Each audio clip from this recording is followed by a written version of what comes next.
I'ma come back. I don't care if that's your wife, you can run that. Tell her that the fool get a dunce cap. Talk about how he's living while I does that. And I run rap, so I bun that. Inhale till my lungs black. And my last jam locked off the airwaves bleed. So my hands out, looking where the fun's at. Look, Rob Kelly, I'm a boss. I tell her like this, get lost. And there ain't enough room in the spotlight, so could you please get off? Mr. Lock off the dance floor. Girls them shut out on the dance floor. So don't talk about he's got skill. He's alright, but he's not real. I can't have you. I don't want nobody, baby. Boy, it's got to be you.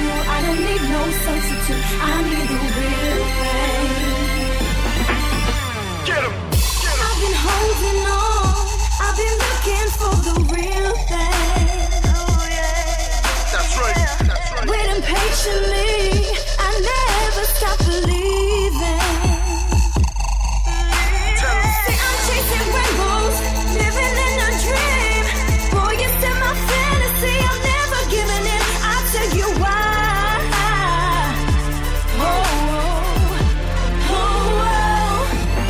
Yeah.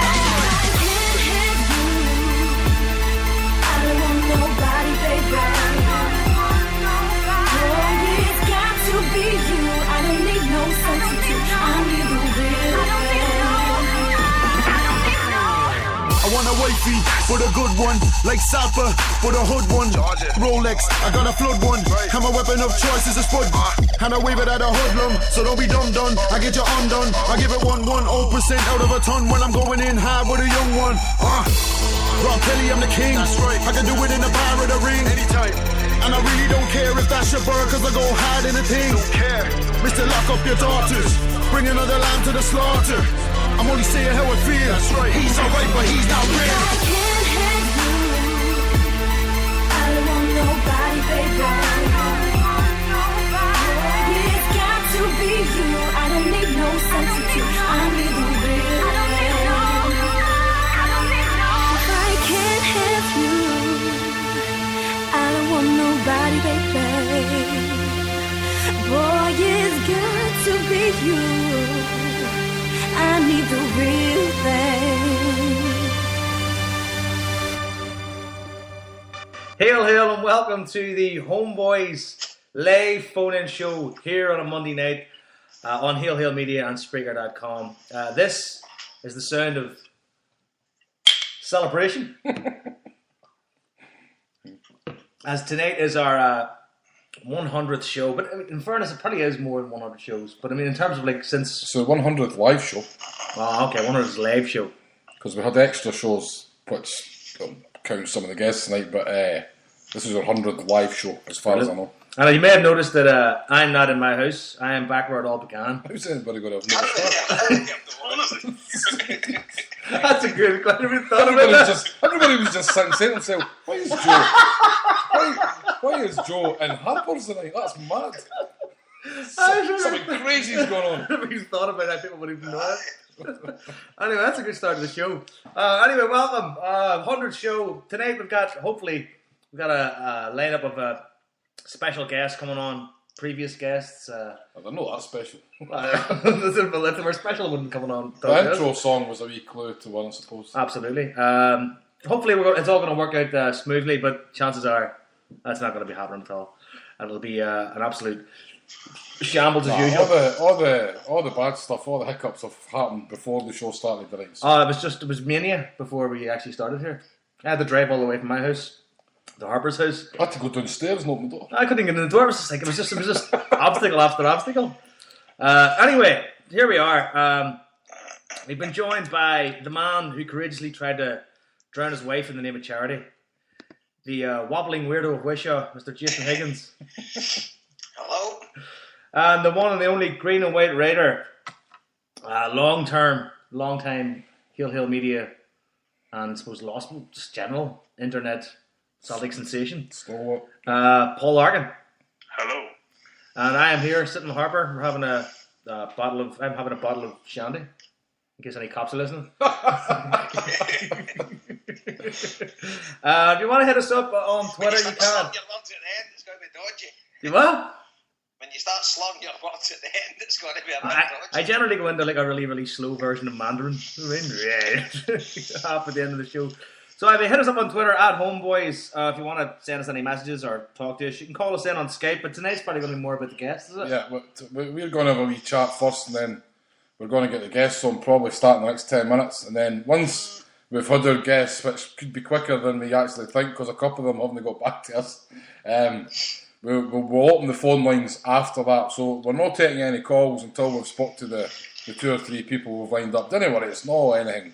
It's nothing special, it's just a couple of guys we want to talk to and catch up with. So that's what we'll be doing. And once we get that out of the road, we're only talking 10 minutes a guest, and then we'll open the phone lines up, and you can all tell us how much you love us and you've listened to every show. Yeah, like we are here tonight just to have our egos stroked, our balls licked.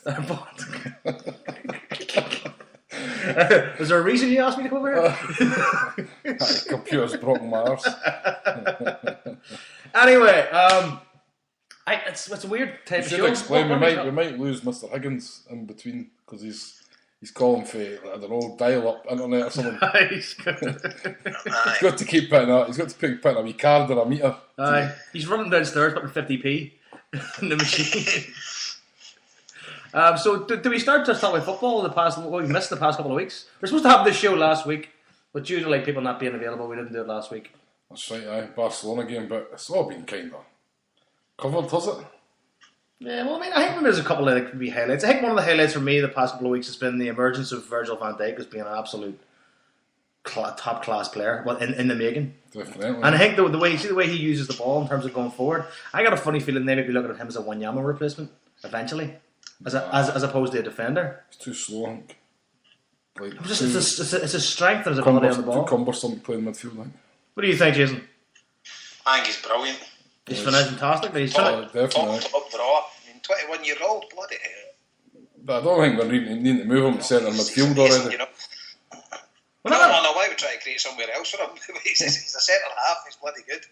Right. So that'll do for me. Delighted with him. He's the one that's shown through all the signings. I'm not going to give him all the time, but he's just hit the ground running. He's been fantastic. So absolutely delighted. And Dolph's cap to John Park again for another diamond that nobody'd even heard of. Well, nobody here, obviously, if you're a Groningen supporter, you'd heard of him, but for most Celtic fans, I've never heard of him. Pardon me. Full of wind already. Paul, about yourself, past couple of weeks, in terms of any highlights sticking out for you? Obviously, we can't go into detail about the games because it's probably been covered en masse. So, probably the performance against Motherwell. I think probably the biggest drawback last season was the crap performances we put in after Champions League games, and I thought we were absolutely brilliant against Motherwell. Motherwell's had a really good start to the season and gave a lot of teams a lot of problems, and we just absolutely steamrolled them. It could on another day could have been 5 or 6, and I think a lot of the players are playing with a bit sort of swagger and a bit of confidence now, and I think it's kind of been overlooked, the fact that because we've lost the first 2 Champions League, we've only actually dropped 2 points this season, and we could have always won that game as well. So I've been absolutely delighted with the start and with the level of performances as well, considering we're bedding in, as you say, 2 or 3 players, obviously Van Dijk, but Pukki and Boric to stop-start and things like that, and if you look at the midfield we had against Barca, which is Brown and Mulgrew, no disrespect to either of them, but it's a class below Wanyama and Ledley for the previous season. Yet, we're still in there and we're still fighting. So, I've been pretty pleased with that. Do you know what? Right, this is something that's really been great at me since the Barcelona game. So I want to get at it because I was always a big fan of Roy Keane. Do you know what I mean? I was one of the guys who always defend him here because a lot of people in Ireland don't like him, I was always one of these guys that defend him. So I don't know if you've seen any of the footage for the ITV coverage. He was obviously he was obviously there with your man Chile's Gordon Strachan and who's him that used to play with Arsenal. Can't remember. Dixon. Aye, Dixon, right. And he couldn't have. You would actually thought he was a Seth Conan. He had not one nice thing to say about Celtic. He ridiculed Gordon Strachan for saying that Celtic could still go through because he says, how can you talk about going through? You've not even scored a goal in 2 games. I don't think it's any embarrassment to lose 2-0 in Milan and 1-0 at home to Barcelona, right? And then he was going on about, because Gordon Strachan was talking about your man Neymar rolling about the pitch. And Roy Keane says, Oh, but Celtic players have been at it all right as well. Gordon Strachan's been just... Sam Ross has been doing the same, diving about the place and play acting that. And I'm in the pub saying, what are they? This is Roy Keane said this. What is this guy on about? He couldn't say one word positive about Celtic.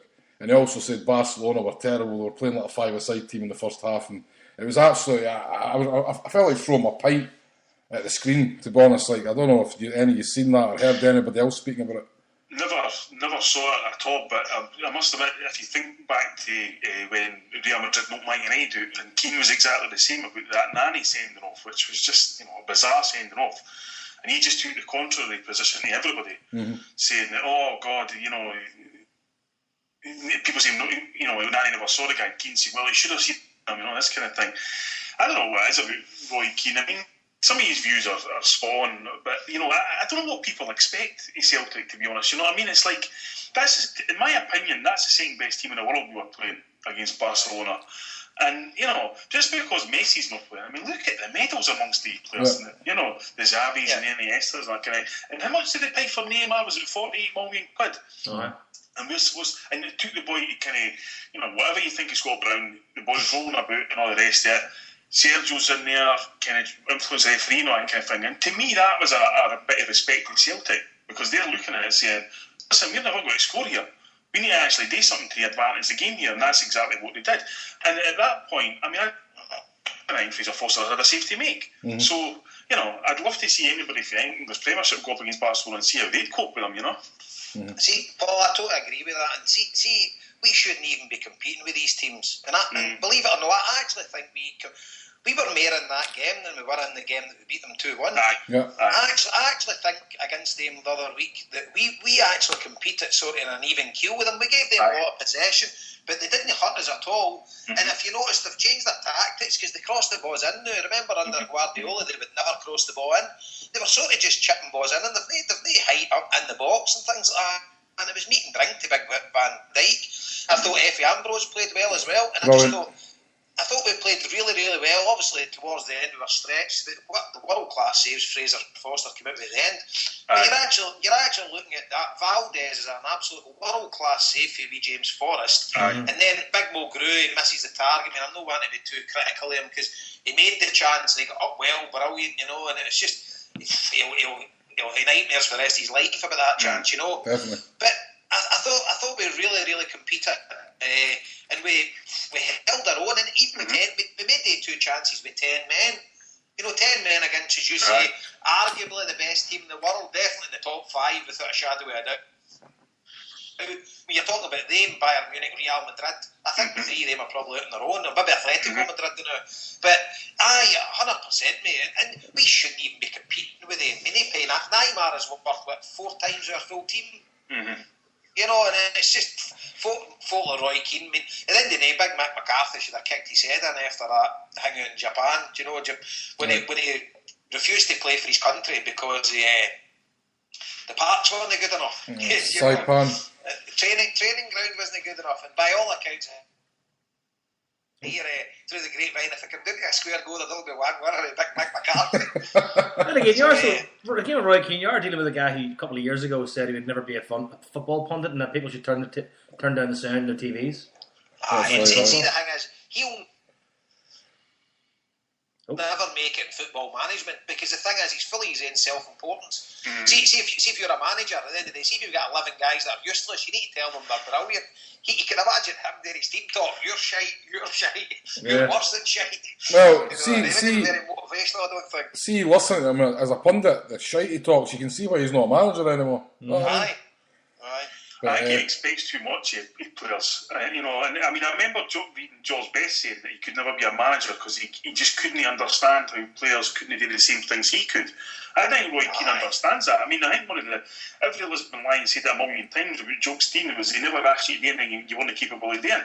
And that to me is the key of football management. But, I mean, let's face it, that gig with ITV, how many live games have they actually got in a season? They're on 300-400 grand a year, so I suppose he's got to try and earn his money. He's only got about 35 million in the bank, And they take away how good a player he was. He's one of the best players I've ever seen in my life. He was phenomenal. But I'll always remember. Sorry. You're cutting out a wee bit, Jason. You cut out there. Yeah, you always remember, then it cut out. You're cutting out a wee bit. That's what I thought you'd finish talking, but you'd cut out. One thing I will say, I'll always remember the game at Ibrox when Roy Keane got man of the match, and him and Lennon completely bossed the Huns at Ibrox. That was a good day. Like, it was nice to see that, because I was excited to see Roy Keane at Celtic, even although it was one of these sort of tourist things for him. Like, but it still excited me at the time. Like, but I was really, really disgusted with him last week. And I tell you something, everybody in the pub was exactly the same. It wasn't just me. Like, boys couldn't believe what they were hearing. Like, it was quite sad. Like,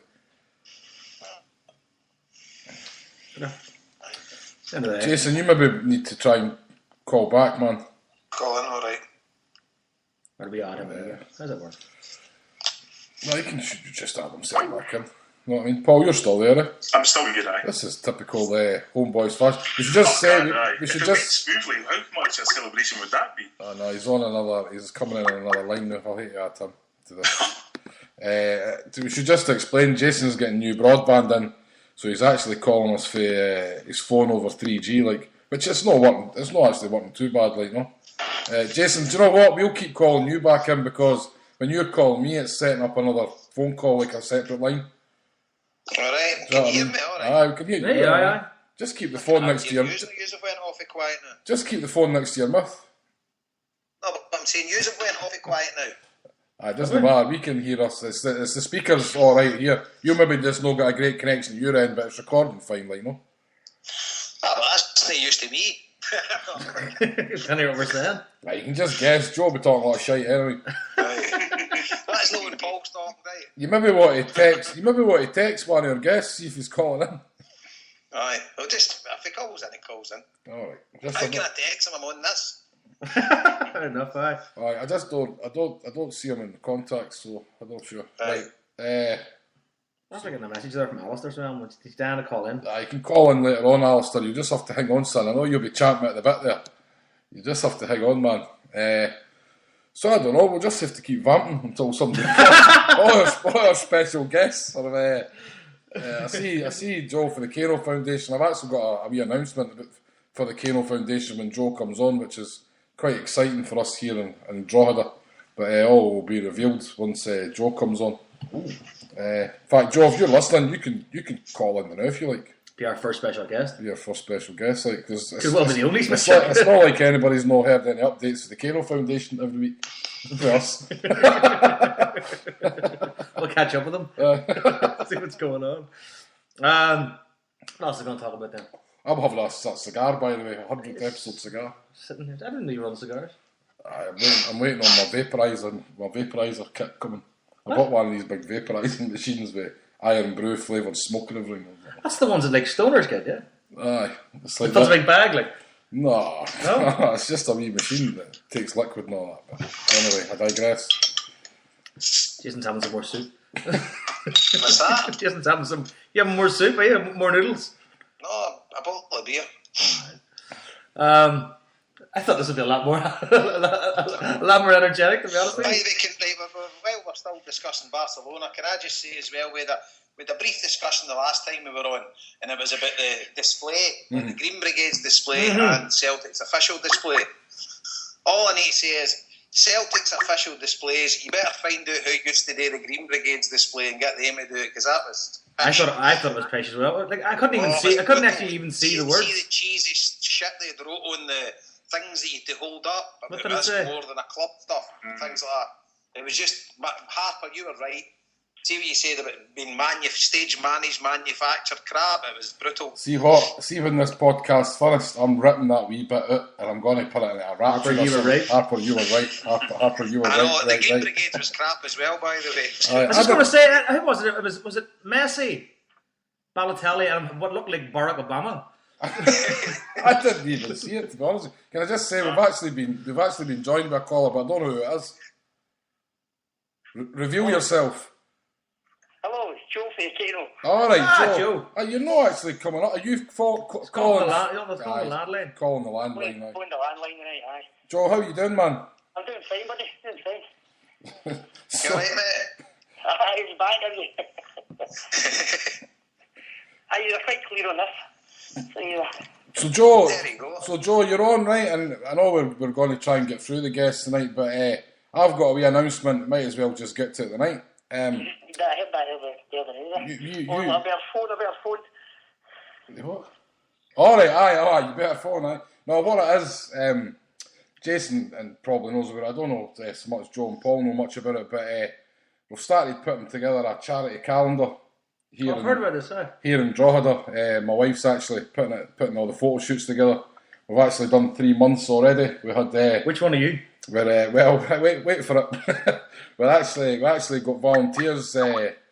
14 girls for Drogheda have volunteered their services to model some Celtic gear in the sort of skimpiest of fashions, should we say? When you say volunteer, do you mean like kidnap? No, they volunteered. So at the end of the day, what we're doing is we're putting together a charity calendar, and the money is going to be split between the Kano Foundation and the Alzheimer's Daycare Centre here in Drogheda.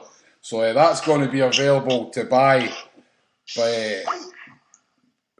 That was John just called in, but he's cut off again. It sounded like he was making his dinner at the same time. What is it with you Higgins? He's always eating or something, right?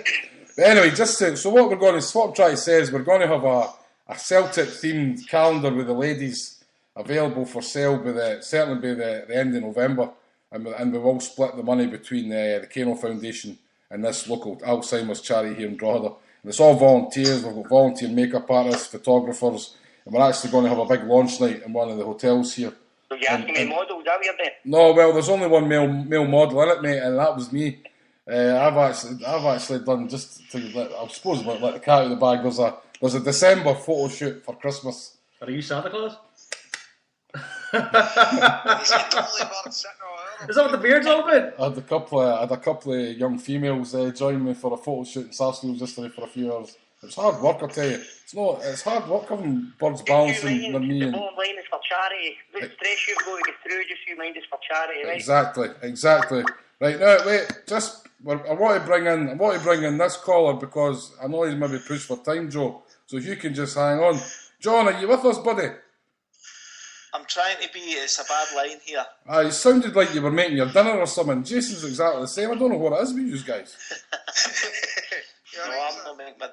I'm not making my dinner. No, I'm tucked up in bed now. All right, Jason, how you doing? Wait a minute. How can you still be tucked up in bed? You were tucked up in bed when you tried to call us 4 hours ago. Tell the listeners I tell you call in at 10 to 8. So what time did you call in at? Are you there, John? He's cut up. He's still there, but he's obviously cutting off or something. This is just this is going on. A HomeBhoys typical. We should just say John's calling for somewhere in India. Aye. He's away trying to save the tigers or something. or Joe says Joe says he's working in a call centre. He's out there doing a bit of Bollywood, no?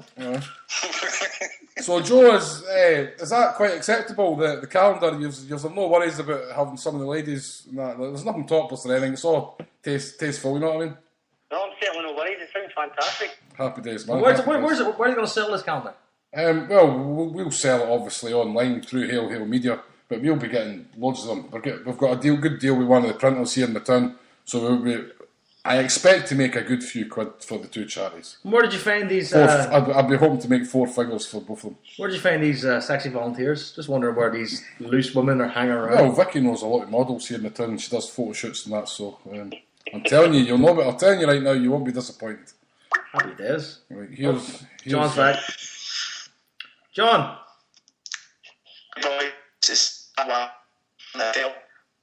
Them call centres are a bastard. Somebody phoning up about their Sky, no what? John's got another call. Somebody's Sky Plus isn't working. So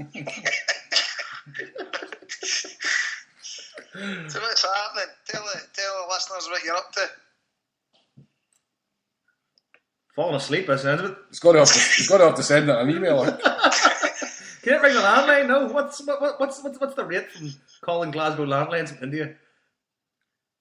I don't know. We're just going to have to give up, John, I think.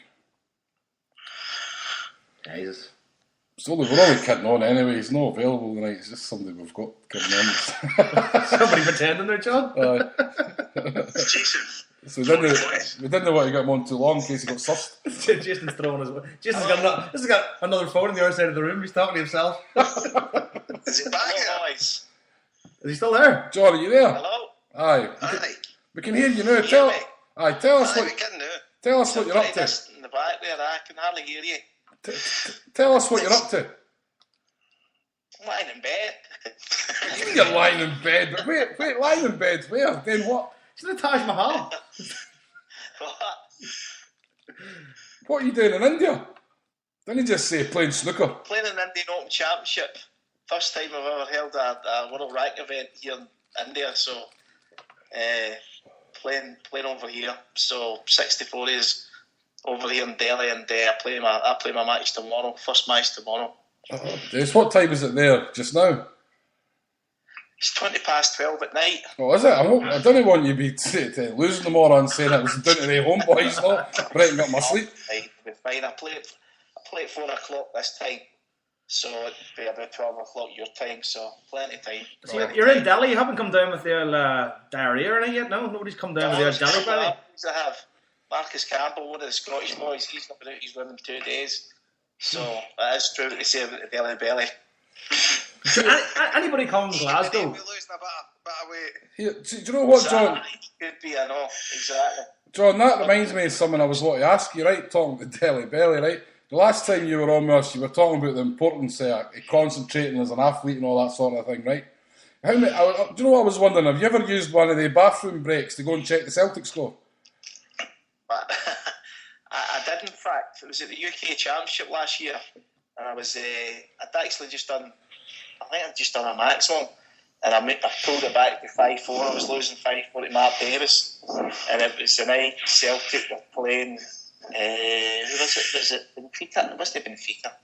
Who was it? We beat them 1-0. Sparta. At home.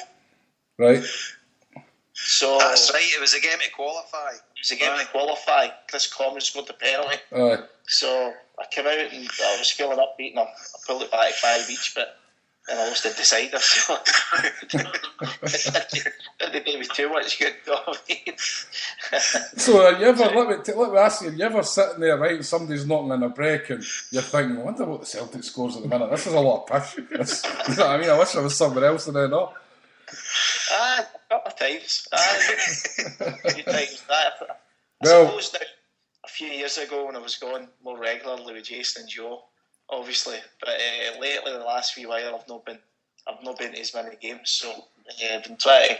I need all my concentration for this game now. That's maybe how bad I'm playing, so obviously still keeping an eye out on see. And what's the crack with snooker becoming so big in all these faraway places you got to go to? Well, it's definitely getting bigger in China, and it's definitely getting bigger in mainland Europe. Obviously, this is the first time we've played here in India, and there's been some really good crowds, especially because there's two local Indian players playing as well, so they're getting the crowds coming in as well. So, they love it. Now they love it over here as well. I think they're more into billiards over here. But no, there's a right few turning up and watching it, which is good. It's creating a good atmosphere here in Delhi. Definitely, yeah. India's one of Tell those. the guys about the European tournaments in Germany and stuff like that. Oh well, they're really well supported, especially in Germany. I think we've got about 3 or 4 tournaments there. The thing is, in mainland Europe, now they love watching it. I think with the introduction of Eurosport, covering now nearly all of the world snooker rank events, but there's not a great participating sport in Europe. I just think because it's just so expensive to put tables in different clubs and everything in mainland Europe, but they certainly, there's millions and millions watching it over there. They come out in their thousands, and the tournament's really good, so they do. So I really kick off in Europe and obviously the Far East. So the more the merrier, I suppose now. For hopefully the game will get bigger and bigger. How long do you think you'll be out in India then? What's that? How long do you think you'll be out in India? Obviously, it depends on how long you last in the tournament. Like, I hope more tomorrow anyway. No, I'll bet I'm going to I'm going to China for 2 weeks after this tournament. There's another 2 tournaments in China, so instead of coming home, some of the boys are coming home, but I'm going to go. I've got a couple of sponsorship things to do, and then a couple of tournaments to do as well. So, Jason, so I'll be away for 3 weeks. Jason, you're doing some heavy breathing. Jason's doing his best Darth Vader impression over here in the other fucking line. Alright. I think, mate, John, we've got Joe for the Kano. He's a bit raging me because you didn't make their golf day. He's cut out. He's cut off. He's cut off. What Joe has. Alright. I need to get a call back in. I thought it was him heavy breathing, so I hung up on him. The game, as I said, I couldn't make it, but it was a good day. I've listened to they did a great day. McAvenny and all that played. Tom Boyd as usual. And I did a brilliant day. So Joe's on for the Kano and Harper's they're doing a photo shoot for a Christmas calendar with all the Hollybirds. Harper's wearing a singlet. He's got it in the Kano. Brilliant. Where's your invite, Jason? Listen. So tell the listeners what's your views on Celtic this season, Lenny, and the Champions League and stuff like that. Okay, I think I could speak for nearly all the Celtic fans here a bit gutted with that draw. I don't think just because obviously it's a tough draw. Well, it was a tough draw on paper. I think after watching the way AC Milan played the first game, I think Celtic would be kicking themselves that they couldn't win that game. I watched it when I was out in Beijing on the computer, and I could not believe now the amount of chances now Celtic gave away now they missed. So that was definitely a chance missed, and then obviously with Scott Brown done in the home leg. Now I'm sure he was kicking himself for that. I'm sure Lennon, he didn't really come out and chastise him, but I think behind closed doors he must have been raging at him because it was a stupid thing to do, especially when he was right in front of the referee. So, but I mean, they're not out of it yet. Obviously, it's got to be an important double header with Ajax, but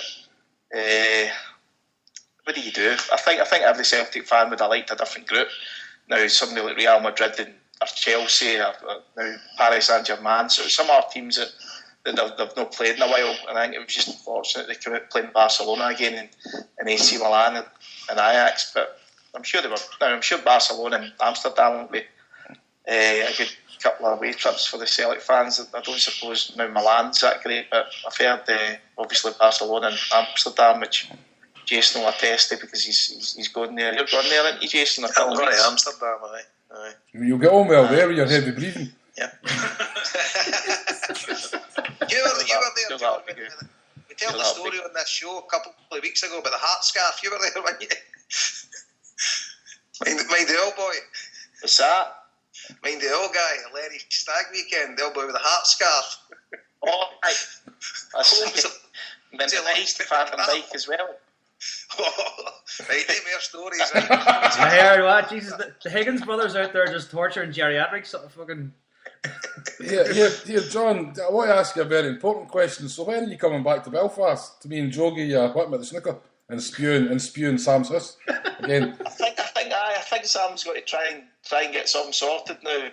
If not at the end of this year, I think maybe at the start of the new year. So it'd be good to meet up again, boys. That was a good night we had, and a good next day, wasn't it? It was brilliant. From what I can recall, Matt, the top I was wearing still in somebody's hedge in some garden. It's somewhere up in Glencullen. So that photo we took, Joe, how drunk were we and you in the photo? My wife stuck that up on our fridge the other day. To warn the children. Jason can remember being at the airport. No. Remember that game, Jason, can you? No. Well, tell me this, John. It was a good John, night, good couple of days. Would Sam and Kieran not be interested in going to India now, or would they even make it back? No, I think Sam and Kieran, I think they're threatening to actually come to China for a tournament, but I don't think they were keen India. Sounds like a fucking sitcom in the making. Kieran and Sam go to China. So we'll need to wait and see if they can get a pass to go to China. What? We'll have to move on. We'll have to move on. Let John get to his bed. Any questions for John? I just wanted to ask John if he was free on Monday nights because he's been far better than you, Jason, I've got to say. Oh. Is that right, Jason? I'll need to be a wee stand-in. When I come back home, we'll get a wee stand-in. I'll stand in, and then maybe the listeners can do a poll. You see maybe who they maybe like, and what Higgins, Jason or John. So that'll poll end about 3-2.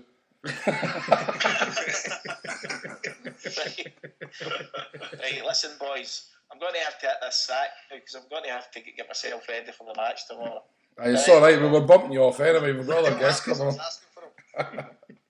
All right, John. Listen, mate. Best of luck to you. Right, Jason. Cheers, man. Right, Take it easy, mate. boys. Nice to talk to you. Good luck, mate. All the best. Bye-bye. Cheers, John. Bye. Hey, listen, actually, Joe, you're probably listening, Joe. So what we'll do is, Joe, if you can call back in later on, right? Because we've ran over a wee bit how we were doing our guests, and I know Chris McGuigan's he's recording another podcast later on tonight, so I'm going to add Chris in for the Lost Boys, if that's all right. He just sent a message and I said he was ready to go. Yeah. Right, so he's just texted me. He is recording another podcast later on, so we'll add Chris in now. I know he's listening. He's got a tough act to follow now. He's the world snooker champion, just ahead of him, and now he's got and he's saying he's offline. Is that a Christy ring though? So no, Chris, if you're listening, man, just call in, man. That was good, John calling in from there. It's all around the world. I mean, international. Homeboy. Jason, you really are. I have to say, heavy breathing into your phone, like. Really, my phone's at the table and I've got earphones in. I'm a good bit away from it. Because Tony Cassidy, he says he's enjoying it right enough. That's He's it. It's going down well, so it is. I was out for a run before this started. I'm still on my recovery time's not the best. No, he's coming in another line, so... It's Christy Ring. That's him, man. Is that? That's him. Oh, no, I thought it was going on somebody's another line. Chris, are you there, man? Good evening, gentlemen. Congratulations. Yay. I mean, the Godfather. He really should have been first. The Podfather. The Podfather, aye. Stop that out nonsense now. You boys, you and Harper are just so modest, I tell you, No joking, that's something. That's fantastic, isn't it? I never thought you would have made it past 2 or 3. That just reminds me. That's the story I meant to bring up. It was the first podcast we ever did. Chris sent me back. He went, you would really want me up? What that? Really? well, tell me about a story behind that. We went to Celtic Trust meeting in Dublin. And we ended up getting paged. Aye. Of course. Very pushed. And then we parted ways. I went home to my house, you home to your house.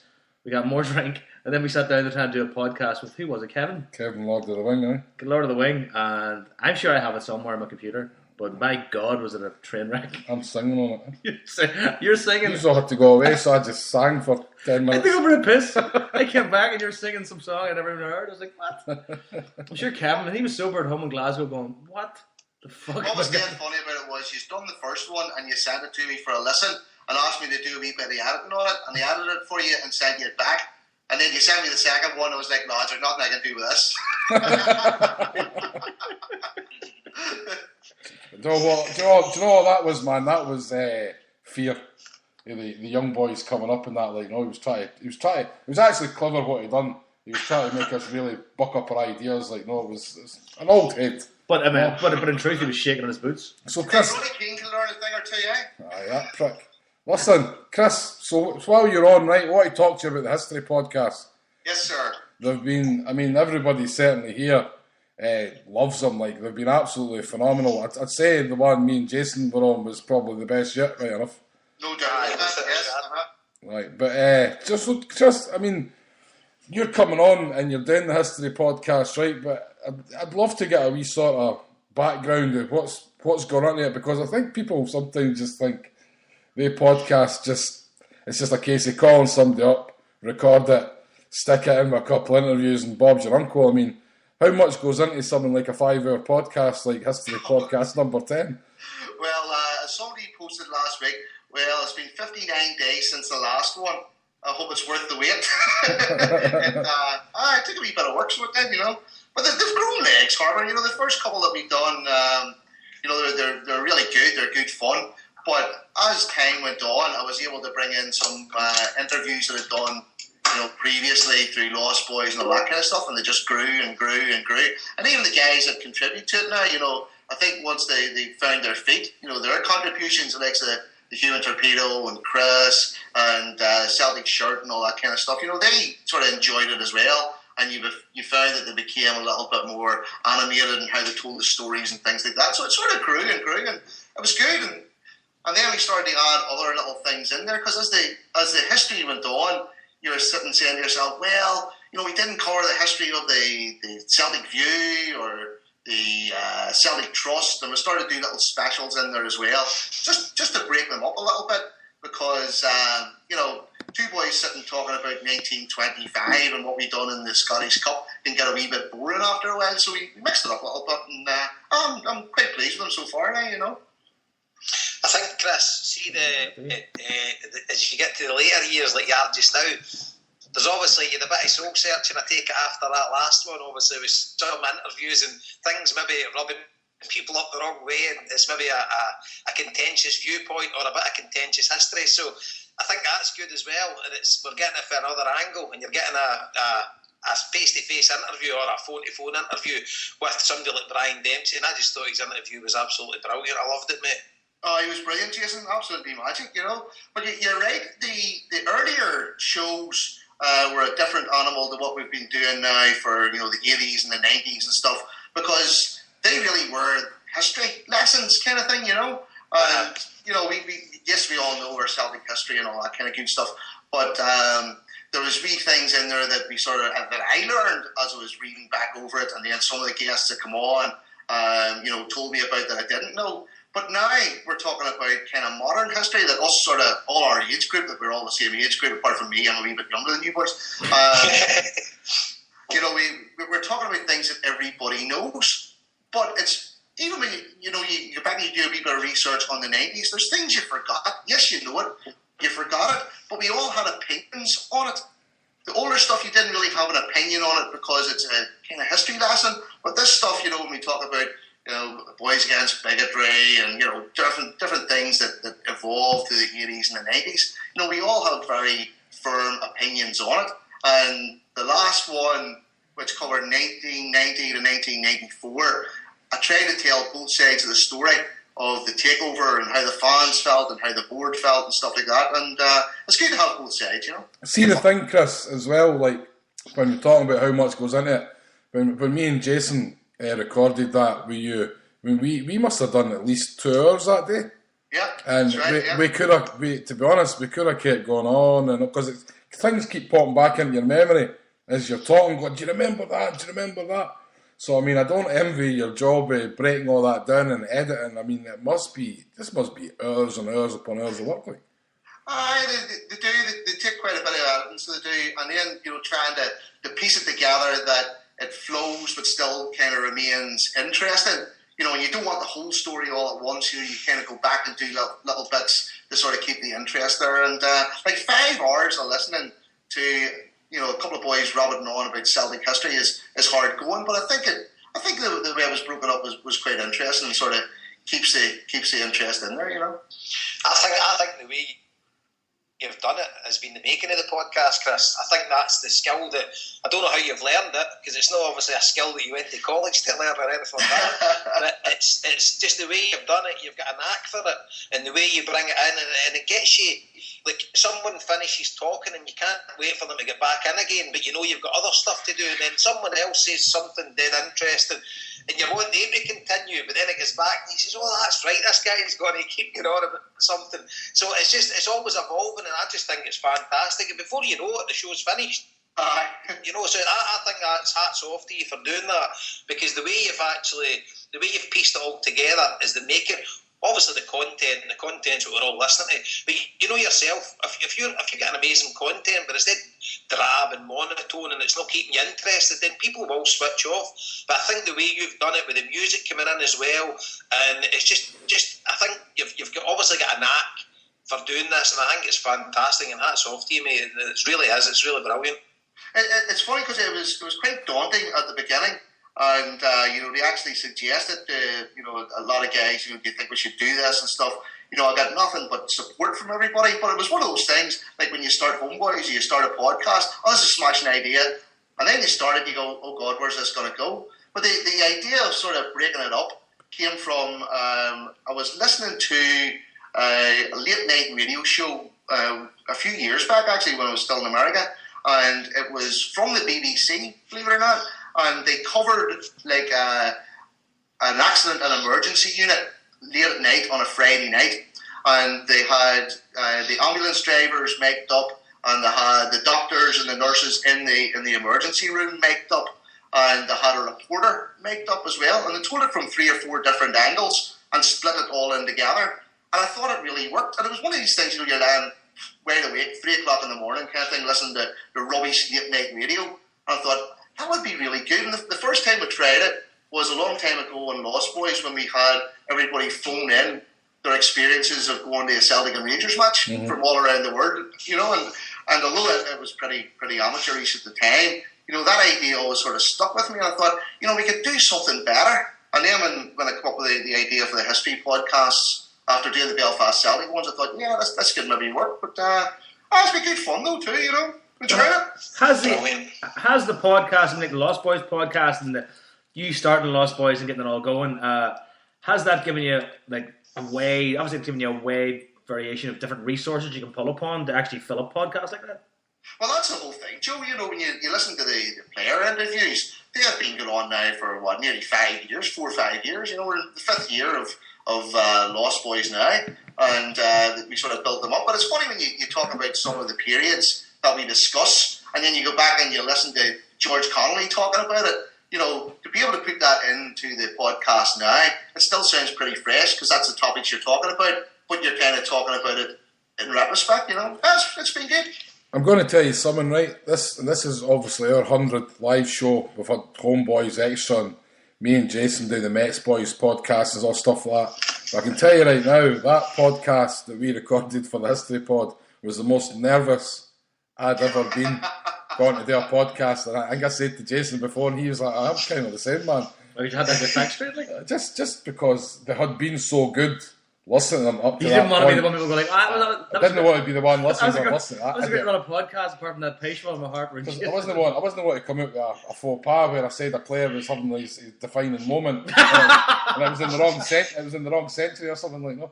That's one of the biggest challenges with putting it together, though, too. Everybody talks about, and as I say, we all know our history kind of thing. And the biggest challenge with the modern stuff is that you find that people just don't do as much research as, the likes of, I know Paul's on the line, and some of the research that Paul done when we had him on for, was it the 20s, Paul? That's right. Yeah. So you're actually researching history there, but we all think, sure, it was only 10 years ago when I was a young buck and I knew all that stuff.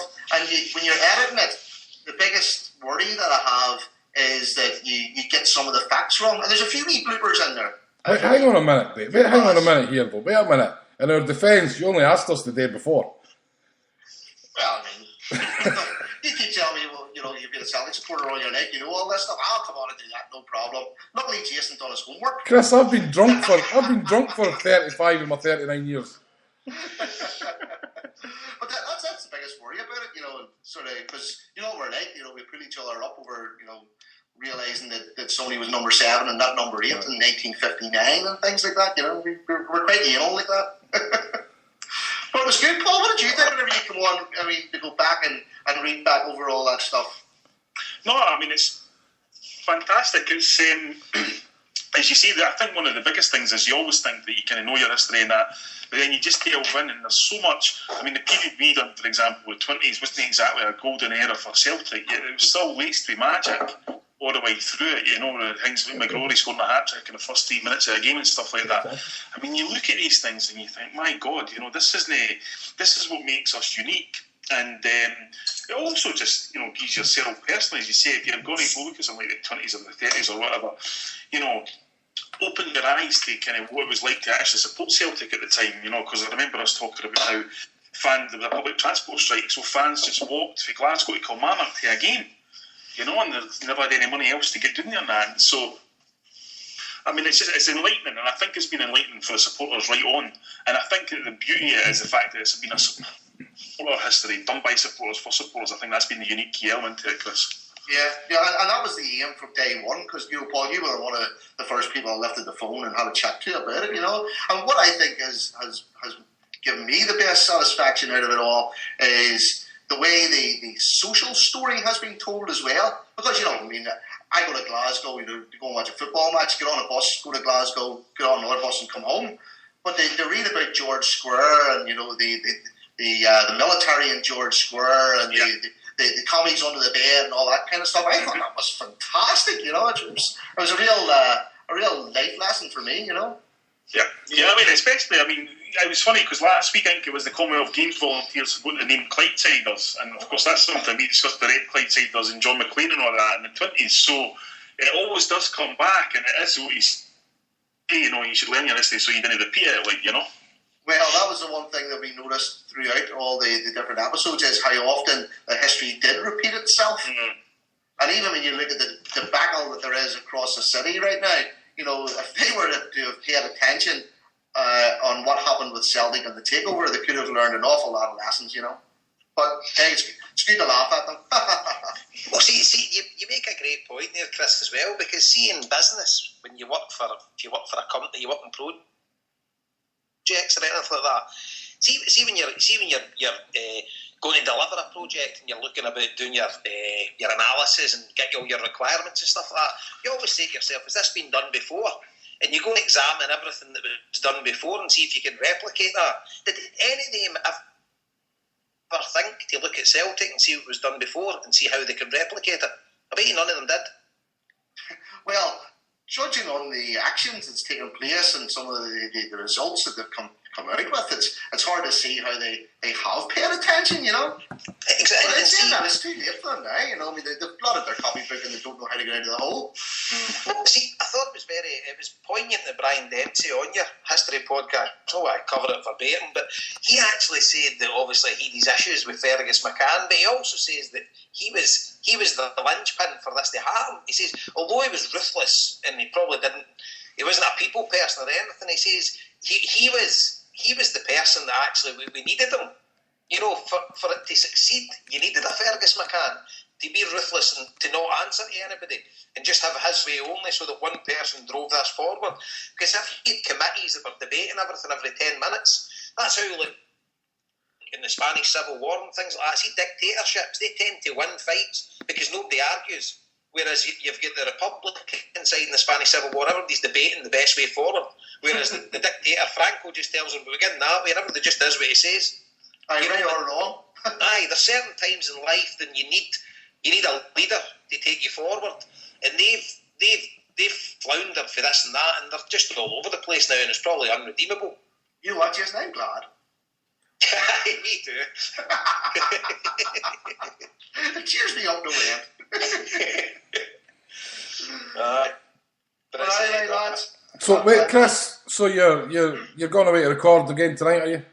I am. I'm recording 1994 up to 2000 with Scott McCrory from the Temporary Stand and from the Huddle Board. And even sitting tonight, it was amazing to sit and read. We're going to cover the Lou Macari out, Tommy Burns in.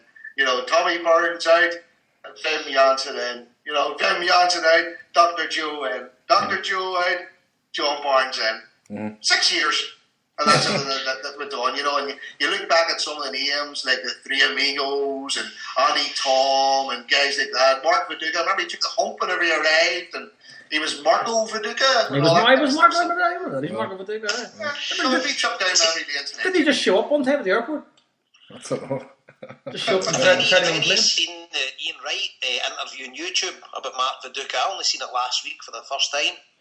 No. Have you seen it? No. Ian Wright, see the Inverness Cali Thistle game? Ian Wright spoke about he'd never seen anything like this in his full career playing football, that Mark Viduka refused to go out in the second half.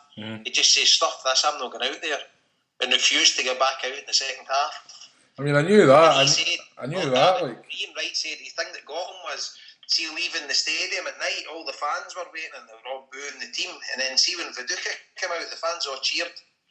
And Ian Wright's like, if they only knew. Mm-hmm. Yeah. Lots of things going on, and I'm sure one day we'll hear all the truth, Well, you're going to get us all for the night.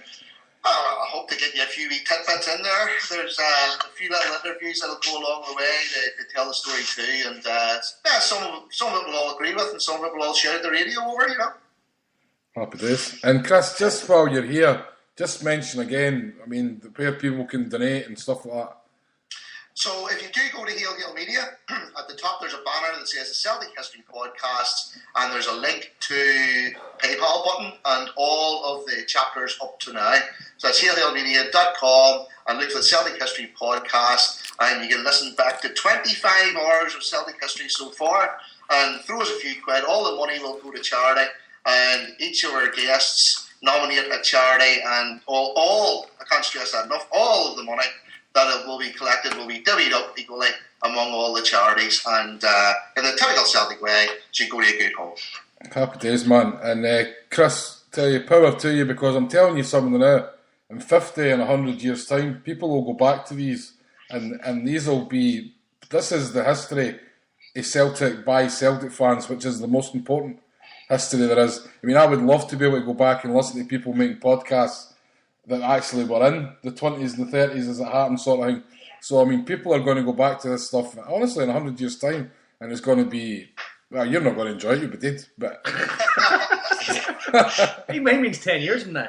I'm going to get my head put beside Walt Disney, so I'll be enjoying them, like, I'll be coming back.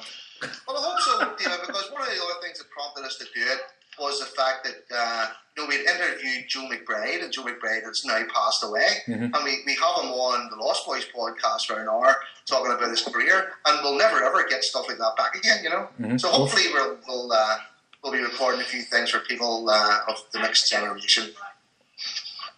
Yeah, definitely, mate. You're creating your own history here, so more power to you, mate. It's absolutely brilliant. So just before I go, I mean, I touched on earlier on the amount of people that have been involved in the History Podcast. I'm just the conductor of the orchestra here. There's so many people contribute to it. So many people record stuff, send their sound bites in. You know, the guys that do all the regular stuff, Chris and that, you know, from Paradise Report. You know, they're right on the money, and I can't thank them enough. And every single guest that I've had on, it has just been a matter of lifting the phone and saying, lads, do you fancy doing this? And not one person has turned me down. So hats up to everybody, and I think up to now we probably have well over 100 different people involved, either talking on the podcast or setting us up with interviews and things like that, and contacts from all around the globe. It's been fantastic for the Celtic internet sort of family to come together, and it's been a great team effort, so well done to all those guys too. Nice one. Super. So lads, congratulations, and I'm away to talk about Paolo Di Canio. With the fascist salute. Oh, remember that? That's right. Right, Chris. Thank you, lads. Enjoy the rest of the night. Cheers, Colin. Chris. Thanks, mate. Chris. Cheers. All the best, mate. Cheers. Talk to you Cheers, soon. man. Thank you. Brilliant. I mean, if there's anybody, I don't suppose there's many people who listen to us who wouldn't be listening to the History Podcast. But honestly, if you're listening to this, and it's amazing sometimes how so many people are still getting this stuff for the first time. You actually didn't realise how many people are still just coming on the podcast for the first time. Go in and hailmedia.com and look for that banner, and you've got all the links there to all those history podcasts. And I'm telling you something right now, you're going to be amazed at the content that's in there. It's so professional. I mean, it's something the BBC would be jealous of. Like, you know, you could sell that to the BBC for the charities, maybe. Do you know, Harper? Do you know what I do? See how with your phone, and you obviously download all the podcasts. Obviously, I subscribe to Hail Media, and I don't listen to our show. I just delete ours straight away. I saw that. But see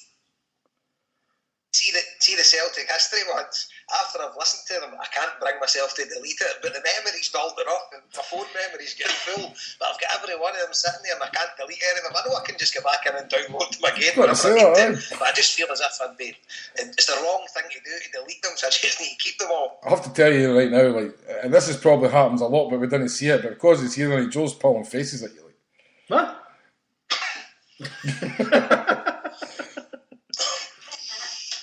Still waiting on this message back here from our. We've got What are you going to say, Harper? You need to tell us what? I'm saying I can tell you the night this is probably happening all the time, but we didn't normally see them. But Joe's sitting pulling faces when you were telling that story. All right. Absolute lie. As if to say, what's wrong with this guy? Can't he delete a podcast? Can I say a wee quick thing as well? We were going to get Jim Blythe on for the Celtic Grave Society. He couldn't make it. He's got a family do on the night. We'll get Jim on in the next couple of weeks because they've got a big event on the 2nd day of November, and everybody knows the Celtic Grave Society if you listen to these podcasts, because the guys have been on loads of other shows as well on the channel. But they've got the unveiling of the Founding Fathers Cross in Dalbeth. It's going to be in the 2nd of November, but it's going to be a real big event. So Jim's going to come on and discuss it. But just a wee snippet when we're talking about history. And I've got, obviously, people know I've got quite a few connections in Liverpool that are all Evertonians. And one of my mates, Paul Wharton, he's involved in the Everton, I can't mind the name, but it's the equivalent of the Celtic Grave Society, only with Everton. And they're doing the exact same thing. There was an article in the paper about a guy, Sandy Young, an Everton player, emigrated to Australia. There was a thing in the Guardian last week. He killed his brother and he come back to the UK and whatever. And he's in an unmarked grave. So they're going to get a plot thing made for him. They're going to get his headstone in that, and Everton's going to split it. So I was looking through the Everton who had played with Celtic and who had played with Everton, and Paul sent me a list. And Jimmy McGrory came on it, and I'm like, wait a minute, Jimmy McGrory didn't play with Everton. So I went back, in official Everton history, the Jimmy McGrory playing 3 games with Everton. And they had it on match reports. This was for, I don't know, the 20s or something. But he actually played with Man City, but they'd say they played with Everton. So the guys in the Celtic Grave Society all got involved, and they went and looked through Everton. They sent all the Everton guys all this stuff, and it turns out Everton's official history's wrong. He didn't play with them at all. But the boys for the Celtic Graves, they knew everything. They supplied them with the right material and showed them all. So the actual Everton's official history has got to be rewritten because all the guys in the Celtic Grave Society, they knew Jimmy McGrory's full history, and obviously he didn't play with them. He played with Man City. They could have just asked Paul. I know. There you go. When would he have played with Man City, Paul? Probably must have been at the end of his career. I mean, he played, he was loaned farmed out a couple of times in that before, but that's code for he doesn't know. No, but it'd probably been the 30s. 30s maybe, right, okay. Late 20s and early 30s was Jimmy McGrory's, golden era, Aye, because I think he played with Man City a few games, but I don't know if he was a trialist or something like that. But there was a James McGrory played with Everton, but he wasn't him. He came for Ayrshire or something like that. But they had obviously put 2 and 2 together and got 5. But it just shows you that, see the knowledge with the Jim Blythe and all his crew with the Celtic Grave Society, phenomenal. Sorry, and we're just they went back and they done a lot of work with Paul, and they exchanged documents and stuff like that. Because obviously when you're looking back at that fan history, you're not getting photographs and stuff, so you're taking match reports and things. Mm-hmm. But they sorted it out, so the official history of Everton's getting beat raw. I always find it amazing how you get Everton in every show and you don't even support them. There you go, mate. We're trying to source another special guest here. Just if you could just carry on without us. Sourcing a special guest? Well, make them up? Well, he's offline. Offline? Is he? No, is he offline? Let's try anyway. No, he is. Is he? I don't know. I have his number here. I'm going to give him a call. At least we've got Linda on.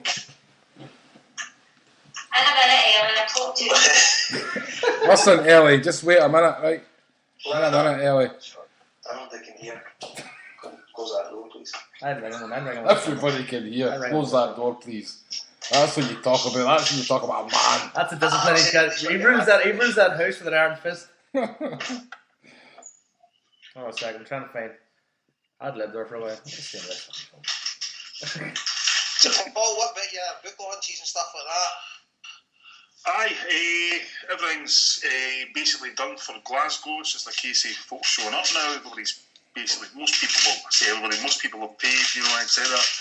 Who are we playing that? The one in Dundee. Oh, no. Who's that? Off. Hello, gentlemen. Rob. What's going on? Yes. Listen, man, can you... Oh, how do we do that? The call's back and then add him in, you had to answer. That's what happened. See, are you on your Skype or are you just calling the number? I'm just calling the number, dude, but I can try and go on Skype. I'll try and go on Skype then. I'd go on Skype because I went and just hung up on everybody else there.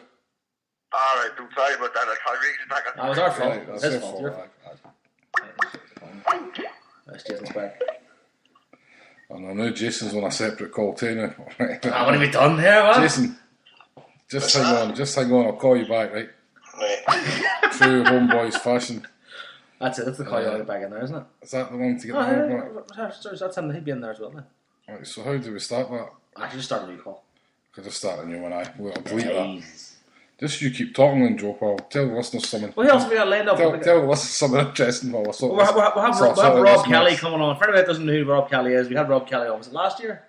Aye. Early this year? Last year, right? Last year, Rob Kelly is one of the top Irish rap artists and full-on Celtic supporter. He's the guy.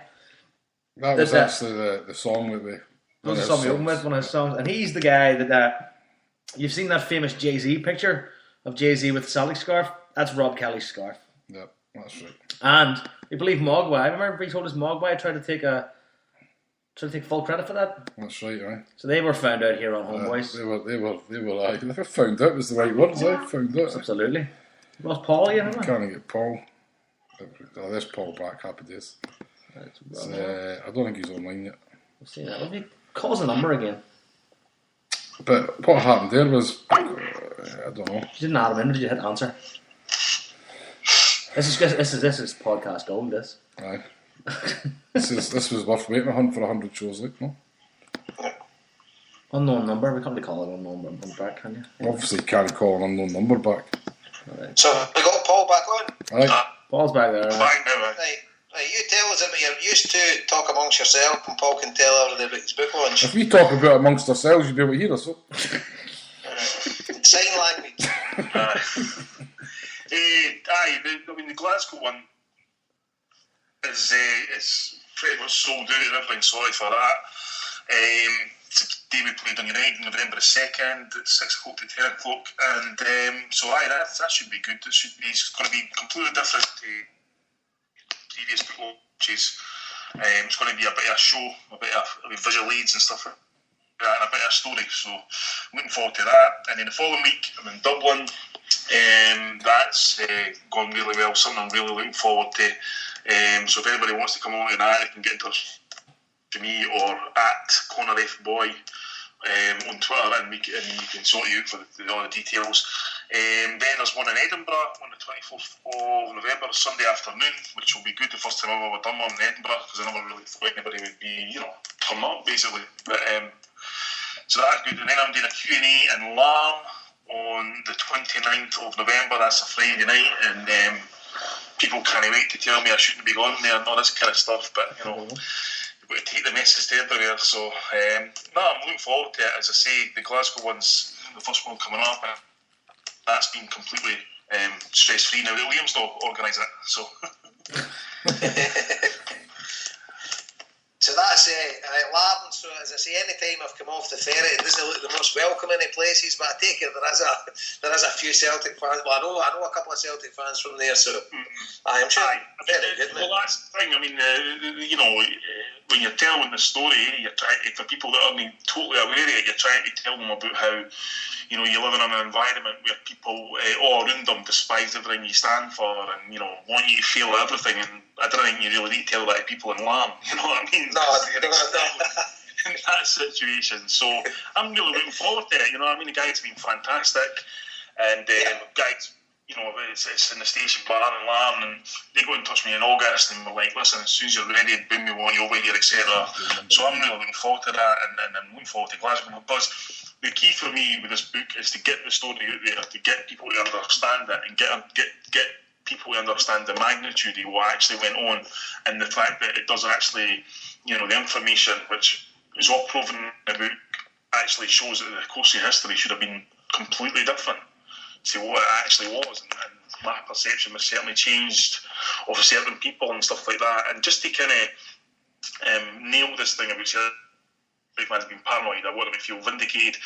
Show them the level of support that Rangers were getting, which was all complete, and why, more importantly, and all that kind of thing. And show them why Rangers should have been bust many, many years before they actually did go bust. I'll show them why Rangers won 9 in a row completely unfairly, and I'll show that we were never anywhere near bankruptcy like they told us in 1994. And I'll also show everybody, and I only revealed this on that day, nobody really picked up on it, how David Murray bought the SPL. And I didn't mean by signing players or buying the league or spending money. I'm talking about actually buying, controlling rights to the SPL. I'll show you how David Murray done that and stopped Celtic expanding in America and expanding in Australia and expanding all over the world when he knew our fan base, and stopped Celtic supporters in Ireland watching Celtic games live in telly. I'll show how David Murray and his son stopped all that because they knew they did not have the support in these places, and they had to block our support in these places. And I'll show how David Murray done that in 1999. I'll also show the first time that he effectively knew how good he needed the media, and when the penny dropped to him, and when he realised that it was good to have them on side, and how he actually managed to get them on side. And some of the names that were involved in that, we're talking decades ago, are still involved right now. So, just want people to understand, and I'll have as many visual aids as possible on the nights of the book launches to just try and get people to understand what we were up against, how Celtic fought back against it, and how we still won. So visual aid, you go in there with big photos of Murray and stuff like that. Well, believe it or not, you might not be too far wrong. See, whenever I hear the words visual aids, why do you automatically think of vibrator? You did, Tejal, didn't you? What? Did you know Visual that? aid is a vibrator. Listen, see, just we're talking about rewriting history, right? Tony Cassidy, right? Tony Cassidy's in the chat room there, right? And he's pulled out his book on Jimmy McGrory, right? He's in a study, is he? He's in a study. His appearances: Celtic 501, Clydebank 33, Scotland 7, Scottish League Select 6, total games 547, total goals 550, no sign of Man City. Was her name Man City? Maybe I've got Jimmy McGrory wrong. Was it Willie Mealy? Let's go through everybody. Let's start from the start. I don't know. By the way, was it no? Was it no? Let me think. Was Man City maybe a trialist or something like that? I don't know. No, it could be. Things like that could be. He was in Clydebank first. The Clydebank was at the start of his career, kind of thing, and then Celtic. Celtic had let him go there and come back, and then it was only it's the late 20s and early 30s when McGrory really became the giant world football he is. I mean, it's one of those things. Sorry, Jason, just to say that the always gets missed with Jimmy McGrory is the fact that Jimmy McGrory is responsible for what we know as the Hampden Roar. A goal he scored against England created what we know as the Hampden Roar, and it's something. And this is a guy who only got 7 caps for Scotland, Jason, sorry. Scored in 6 of the games. Scored in 6 of the games, didn't score in 7th, and never played again. Jason, Tony says it's Big Sammy you were thinking. It might have been Willie Mealy. Tell me, check Willie Mealy. Tony, check Willie. Somebody's got up here. Glasgow Road has Tom Mealy played for Man City and managed there. Well, it would have been Willie Mealy. No, I was saying Tom Mealy played for Man City. No, I know Tom Mealy did, but it had been Willie Mealy played. Anyway, 2 games as a trialist then. I know his brother Tom Mealy, so it definitely has Willie Mealy. Anyway, enough of the Jason Higgins throw darts at names. Look at the history. We've been joined by a former guest, Rob Kelly. You there? Gentlemen. How's things, sir? You alright? I'm here, man. I'm here. We just did a wee rundown on for anybody who hasn't heard your podcast. That's one of these things we need to tell people to do is go back and listen to other podcasts. I mean, because we had Rob on last year and he got in contact with you, and then I was like, I know exactly who that is. We got Rob on. Rob is without a doubt the biggest sort of rap artist in hip hop artist in Ireland, and easily the best as well, in my opinion. And because I'm a bit of a hip hop geek, you're a hip hopper. And Rob came on and he found out he exposed Mogwai for being the liars that they are, and we had a great old chat. It was great fun. Rob, how you been doing, sir? The new album just dropped there about a month or so ago. August the 20th, Kel Terrible, for all the Celtic fans out there. There's plenty of Celtic references and all that on there for you, so go and pick that up on iTunes. Yeah, I came out, went to number 1 the pop charts in Ireland on iTunes, and number 10 on the album chart, which I wasn't really expecting because I just threw it out there when I'm getting this next album. So, yeah, I was happy with the reaction, man. Yeah, it was good. Absolutely brilliant, man. Pardon me, I'm slugging Budweiser here in full of wind. So, I mean, in terms of Shandy. And Rob, you sent me a link there a while back. You were telling a few Rob Kelly's hip hop stories. Yeah, I loved that. That was great. What was the idea behind that? I was promoting the album, so I had a lot of stories. One of them, actually, I tell the story that I told you guys first about how I got Jay-Z the Celtic scarf, and just, I suppose I was bullshitting that I was going to retire, and then I never retired, and I was just telling some of the stories, because some of them are unbelievable. Most of them I can't tell, actually, because, you know what I mean, they are incriminating to certain people, but, yeah, the ones I could tell, I was just putting them out in the public, like, to see how they went over. And then I got kind of fed up with the guy asking me stupid fucking questions, so I just I did an interview where he asked me like dead serious questions, and I just answered him like bullshit, like basically. So that one's out there. That's called A Diabolical Mind of Kel Terrible. That might be interesting. Oh, brilliant! I mean, and in terms of like, I remember seeing that on Twitter that you were gonna quit, and I was like, what? Was it an actual option? You were just going to put down the mic and say that's me done? Yeah, I was flirting with the idea, but at the same time, I had an album coming out too. So I was just, you know what I mean? That's bad timing there, Ivy. So I don't think I'll ever stop doing it. You know that way. It's just one of them things. You go through them moods, and with social networks and all, I should learn to keep my emotions to myself sometimes. You know what I mean? Well, that's one of those things I've noticed about you on Twitter, Rob. You get an awful lot of dickheads sending you tweets. Oh, bad stuff. Like, my Facebook is worse. My Facebook is the struggle rap. My Facebook inbox is the struggle rappers fucking advice corner. Please listen to the song, man. Please can we do something together? I'm just like, all right, man. So one fella's mad right to me to thank me for being an influence on his career. It's the fucking hell. The man's writing me on Facebook now. Brilliant. Well, that's the pressures of being popular, I suppose. Imagine I was really famous this shit. I'd have to put up with. Well, this is the one thing I want to talk about, right? I mean, obviously, I'm just gonna ramble with hip hop here because I have Rob on the line. All right, man. I sent you a couple of texts telling you that I work in schools and I play music and stuff, I teach music, and generally I'll stick on some Rob Kelly tunes in the background when they're coming into the class, right? And sort of just get the vibe from them, and then I'll bring up the idea of Irish hip hop to a lot of young kids, and they just turn their nose up at it. Yeah. And that really pisses me off. Fuck kids. It really pisses me off, but then I play some of your stuff, and they go, "That's brilliant." And I go, "Well, if it's brilliant, go and check a fucking guy out." Yeah, go buy it, you little bastards. No, it's one of those things that really annoys me about Ireland. Is it? Whoever gets it, and if they don't get it, they don't get it. But it's the people that do get it that give you the most joy. So I don't, you know what I mean? I'm happy with what I do. I don't mind, you know what I mean? But it's one of those things about Ireland as well. It's just like Irish people or Irish music fans tend to just veer away from Irish talent. Well, to put it in perspective, they're not really helped by the powers that be, because they're all these dinosaur DJs that they don't support Irish music full stop. It's not just hip hop. Like, they don't support our singers or our, like, how many times on 2FM like in the daytime an Irish artist? Never. You know what I mean? They have to make it somewhere else, like before they got like Maverick Sabre or the Coors or U2 or the Script, whoever you want to say, the Pogues even, whoever you want to say, they dominate other places before they dominate Ireland. Like, it's the last market for them. Like, it's a weird one, you know. It is. It's really, really funny, and I like it's like you see it all the time. If bands get bigger somewhere else, all of a sudden the Irish music listeners go, "Oh, these guys are brilliant." Because as much as we big ourselves up to the rest of the world, Irish people are the most begrudging bastard going, like, we're absolutely. Do you know what, Rob, right? Do you know what it is I've noticed since I came here, right? It's always they try and encourage you, and as soon as the person gets there, like, who the fuck does he think he is? Yeah, exactly. It's like my dad actually put it in perspective. He said, if you do a good job in the States, then make a big deal out of you. And if you do a good job here, they're trying to destroy you. Right. It's fucking, I don't know, it's funny, like, you know. It's the exact same in Scotland, to be fair. It's exactly the same. If somebody in America drives by in a big flashy car, people say, "Oh, look at that, it's beautiful." But if you drive by in Scotland, say, "Hey, this is a fucking guy, I think it is." That attitude.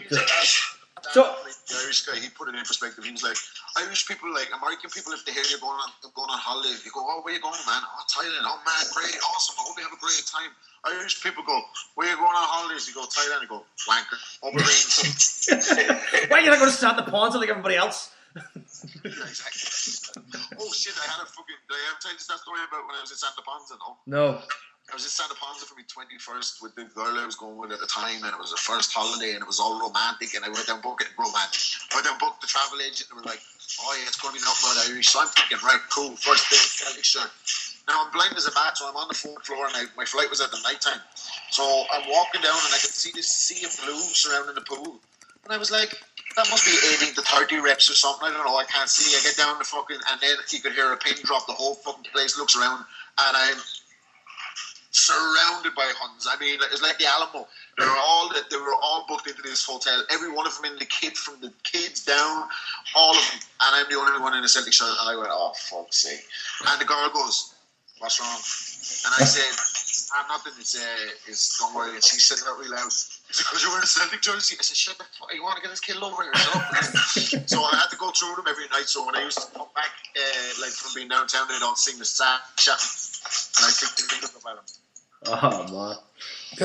Listen, we're getting a few sound issues, so just want to apologise for that. Like, Rob, are you wearing headphones? No, I'm on the iPhone. Oh, you're on the phone now. We're getting a lot of echo. Did you get that? No, you didn't get that about the Huns, no? Ah, we got it, We got it. Are you sure you weren't Santa Ponza? I didn't think we got any Huns there.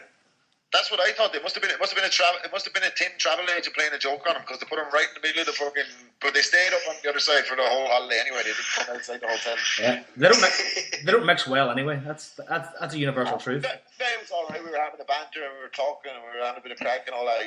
He was cool, and then he introduced me to his girlfriend, and I went to shake her hand, and she wouldn't put her hand out and shake my hand. I actually just went in the car like that happened. I just looked at her, and I was like, should have fucked her in the pool. The mix all right if you get the right balance of cement and sand and water. Hey. But anyway, I was going to say, so in terms of like a Celtic, in a football sort of sense, what's your take on the team this season in terms of like Champions League and league form? well, without stating the obvious, like obviously we lost probably our 3 best players from last season by our Fraser Foster, and Commons maybe. We lost Wanyama, we lost Hooper, and we lost Kevin Wibson. And how comfortable we looked in the Champions League in possession was, I think, a beauty. I know we didn't get the results, and there's only so much you can take from the performances, but over in the San Siro, when have you seen the Celtic team go and play like that away from home on the ball? No. Very rarely, in Europe, very rarely. I was really impressed with some of the younger players. I thought your man Van Dijk had a good game.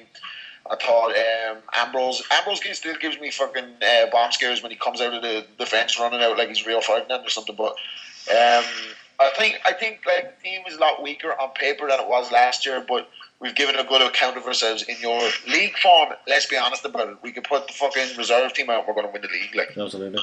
Yeah, see, that's quite good the way you put that. On paper, it looks weaker, but I don't think it has been generally. It has been, like we were talking about that earlier. We probably played better against Barcelona this time than we did the time we beat them. Absolutely. Now, I'd say like they are on a team a little bit on the slide, but still is Barcelona. Like, and we still. But Bruni killed us. Like, what the fuck? I don't know. When Lennon came out, that was the most disappointing thing about the season this far for me. Was when Lennon came out after the game and he defended Scott Brown. Like, I know there was nothing in it. We all know there was nothing in it. But in these big European games, you're the fucking captain. We're right in the game. We just missed a sitter of a chance. You know what I mean? Or we're on the verge of taking him, like, and you go for some reason out of your way to flick a kick at Neymar, who you know is going to make the most of it, and give the referee a decision to make. And what happens is the linesman sees it as well and kill us in the game, because other than that, I was full sure we were going to go on and win the game. Like, at least get a point. And now qualification looks very, very difficult. Like, for you know what I mean? So to hear Lennon defending him, I was a bit disappointed. I know he's your captain, he's your guy, you had to stick by him, but fuck me, like, it was just a moment of madness, and it cost us, and it could have cost us getting into the second round of the Champions League 2 years in a row. Like, but the thing that upset me about that the most was I thought that was an aspect of Scott Brown's game that was gradually going away.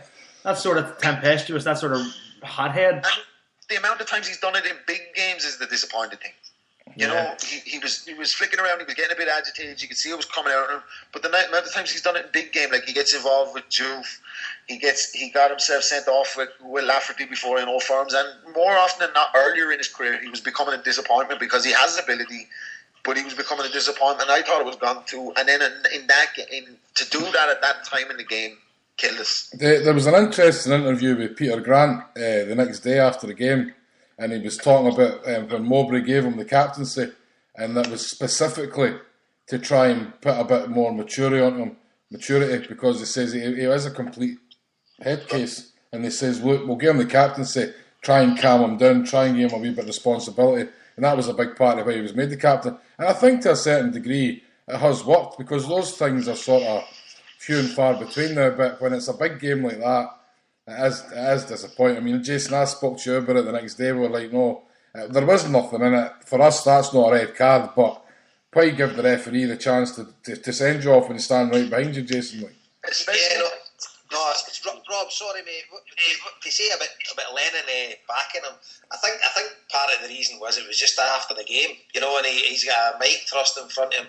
But to be honest, I quite like the aspect that he doesn't come out and lambast these players in public. Do it in private, you know. And I've got no doubt that he did go through him in private, but there's no need to get and sort of publicly slag him. What the media in this country would love us to do, you know. So I can see your point, mate, but I just think, I'm sure Lenny done it in private, but don't give them the ammunition here, and just always back your players. That's what I would say. But in private, that's true to an extent. But if you think Stokesy was up to doing that, he wouldn't fucking slaughter him in public. He slaughters every time Stokesy acts up. He fucking destroys him. He won't even give him credit in the games where he plays well. So, you know, consistency. I know he's your captain, and I suppose you got to defend the captain and all that. Like, but I suppose. I think Lenny backs Stokesy. I wanted to see as well.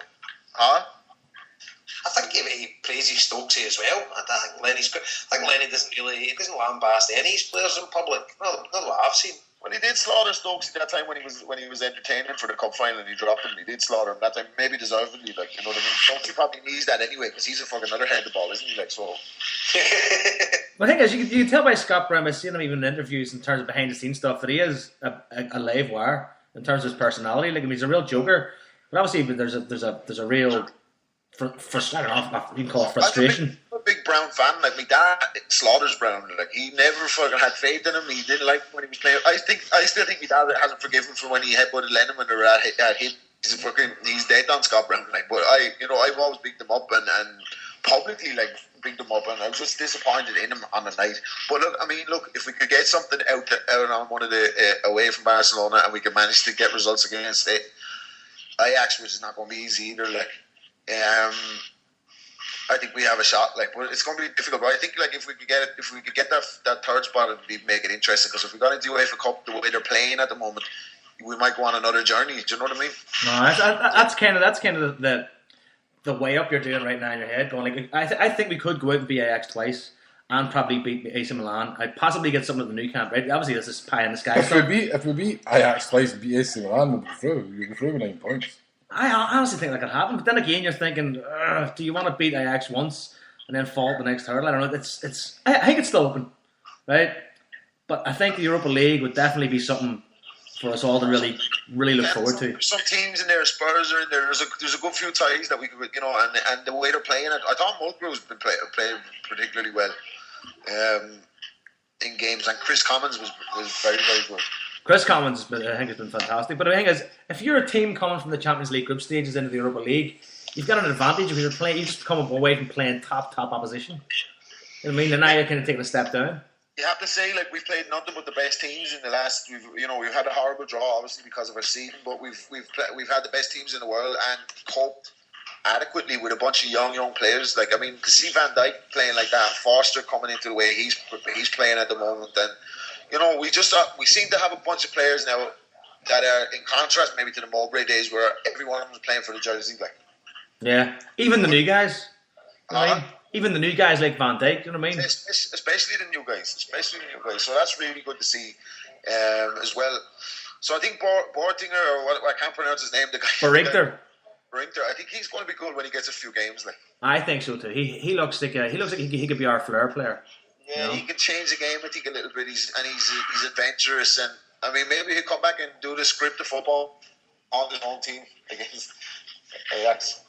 Hopefully. Anyway, listen, Rob, we're gonna start wrapping this up. You want to obviously plug the album. Want to plug the album, Quel Terrible. It's terrible for stupid people that can't spell out. It's on iTunes, obviously. On iTunes. Go and pick it up, all the Celtic fans. Rob H. Kelly on Twitter. I love talking with the Celtic fans. I try and keep it to a minimum because some of my American hip hop fans were wondering what the fuck I was talking about when I'm giving a blow by blow commentary of the game. So now I just kind of go on the results. You know that? Yeah. And any other plans after this album? Is there another one to come?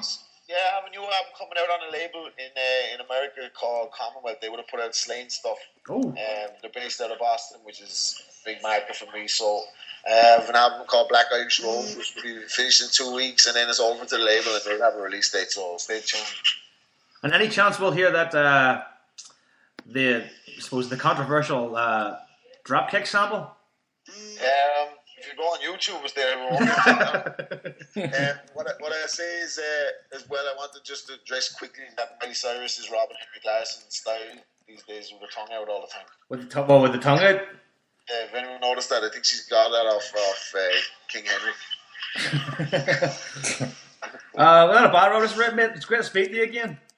You too, guys. Listen, keep up the great work. I do listen in, even if I don't be contributing. I'm a frequent listener. I'm subscribed on iTunes the whole night. So keep up the good work, and I'll speak to you again sometime soon. No problem, Rob. Listen, thanks very much for calling in. Cheers, man. Take it easy, pal. Take it easy. All the best, Rob. Bye now. Bye-bye. There you go. We get them all. We get the rappers. We get the podcast kings. Who else do we get? Snooker champions. We've not got a boxer. We've not got a boxer. You ain't saying anything? No. No sign of our boxer. We're supposed to be getting Danny O'Connor on with us tonight. He'd confirmed with us last week, but I think maybe he's defeat. Maybe he's I don't know what happens to the boxer after. Do you call it a defeat or do you call it a travesty? Robbed. See, I didn't see the fight, but I did read the report, and apparently it was one judge marked a shutout for Danny, one judge marked a shutout for Vivian Harris. And the other guy gave it to Harris by just a decision.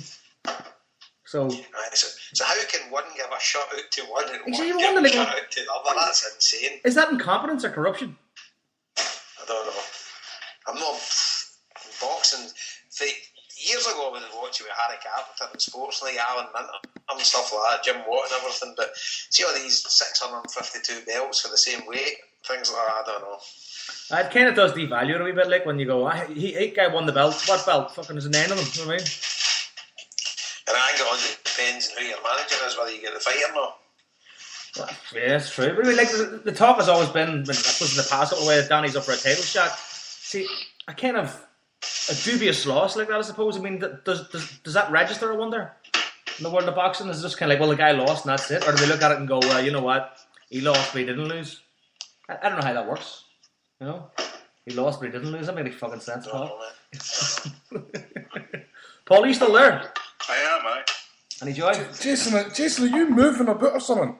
Your phone's Linda's making the kids supper. Aye, because we're picking up every single bit of that. Everything is for this iPhone. Sorry, mate. Absolutely, aye. Because we can hear you. You're using real butter, aren't you? Yeah, because when Paul cut off there, all I could hear was the noise for you. Well, so listen, as we say, we've not got Danny, which is a bit disappointing. I'm sure we'll catch up with him soon enough. So I suppose anybody wants to call in, Alistair. anybody who wants to call in for the last 20 minutes, half hour, we'll maybe run over a wee bit the night, 10 minutes or so, whatever. But maybe even if you want to get away, me and Joe maybe keep it going. I don't know. But if anybody wants to call in, it's the usual HomeBhoys on Skype, or the phone number is 0044141, which is like the international 0141. You're full. I'm giving the international one because anybody outside of Glasgow wants to call. It's 01. Some of the internationals going to phone a landline when they can do Skype, can't they? 0141 356 7327. That's a Glasgow landline. So it's just like calling a Glasgow landline. That's the kind of tariff you're going to pay. Isn't that right word? Listen, can I ask you this then, right? Well, we're sort of just waiting for anybody to call us. Maybe nobody else will call, but That's us 100 shows in, live shows. I know, like, you weren't there for the full 100, but you've been there for the majority of them now. So I think we sort of coincided with Lenny getting the job, didn't we? That close season. Oh, That's definitely. We actually started doing this. Because that's when we were talking about. It was close season that day. We done the first one and it never got aired and all that stuff. Because Celtic were playing a pre-season friendly that day, remember? Was Lenny the manager? He was, yeah. We went to the Dog and Pony show. Exactly. Remember?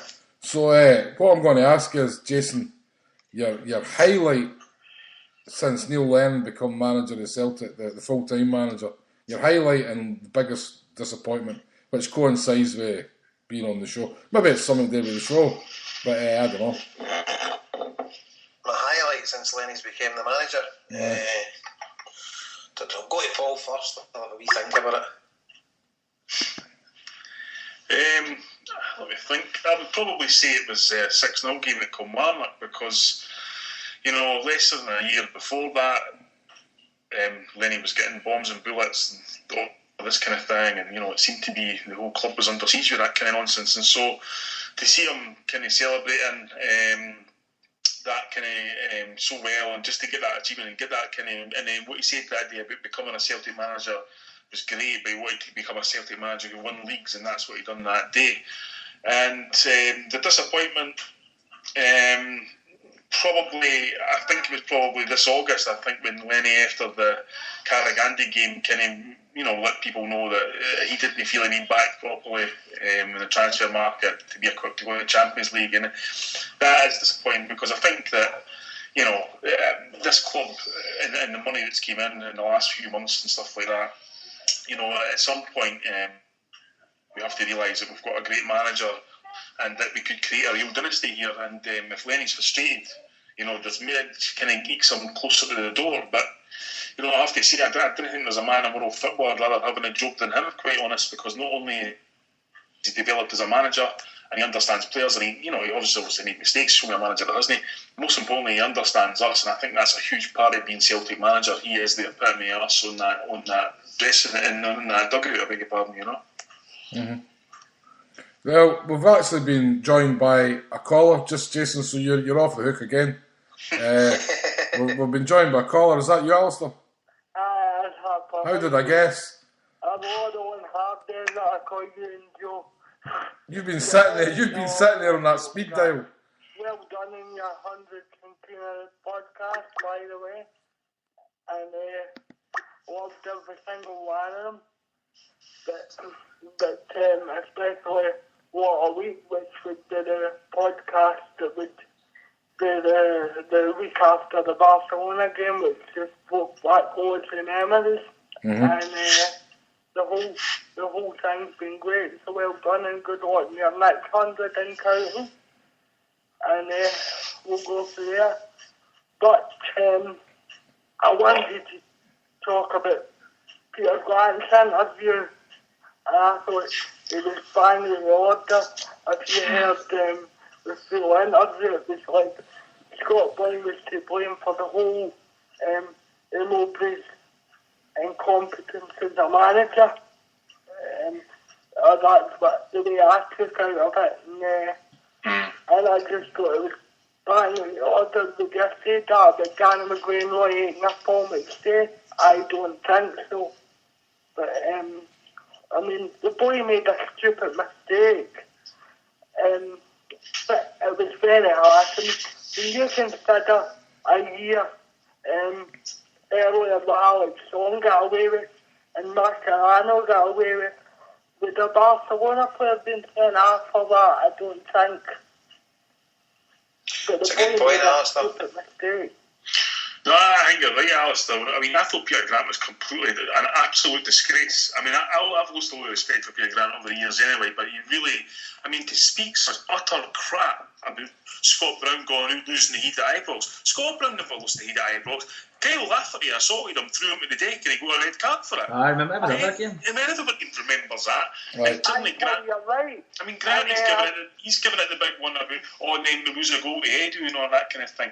I mean, Peter Grant, I'll tell you one of the days I lost respect for him, when he sat in his first Celtic press conference as a Celtic assistant manager, see, the first person he phoned was Ali McCoist.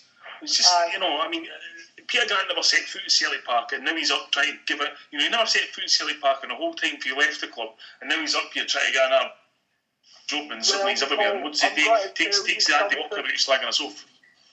I'm going to tell you something.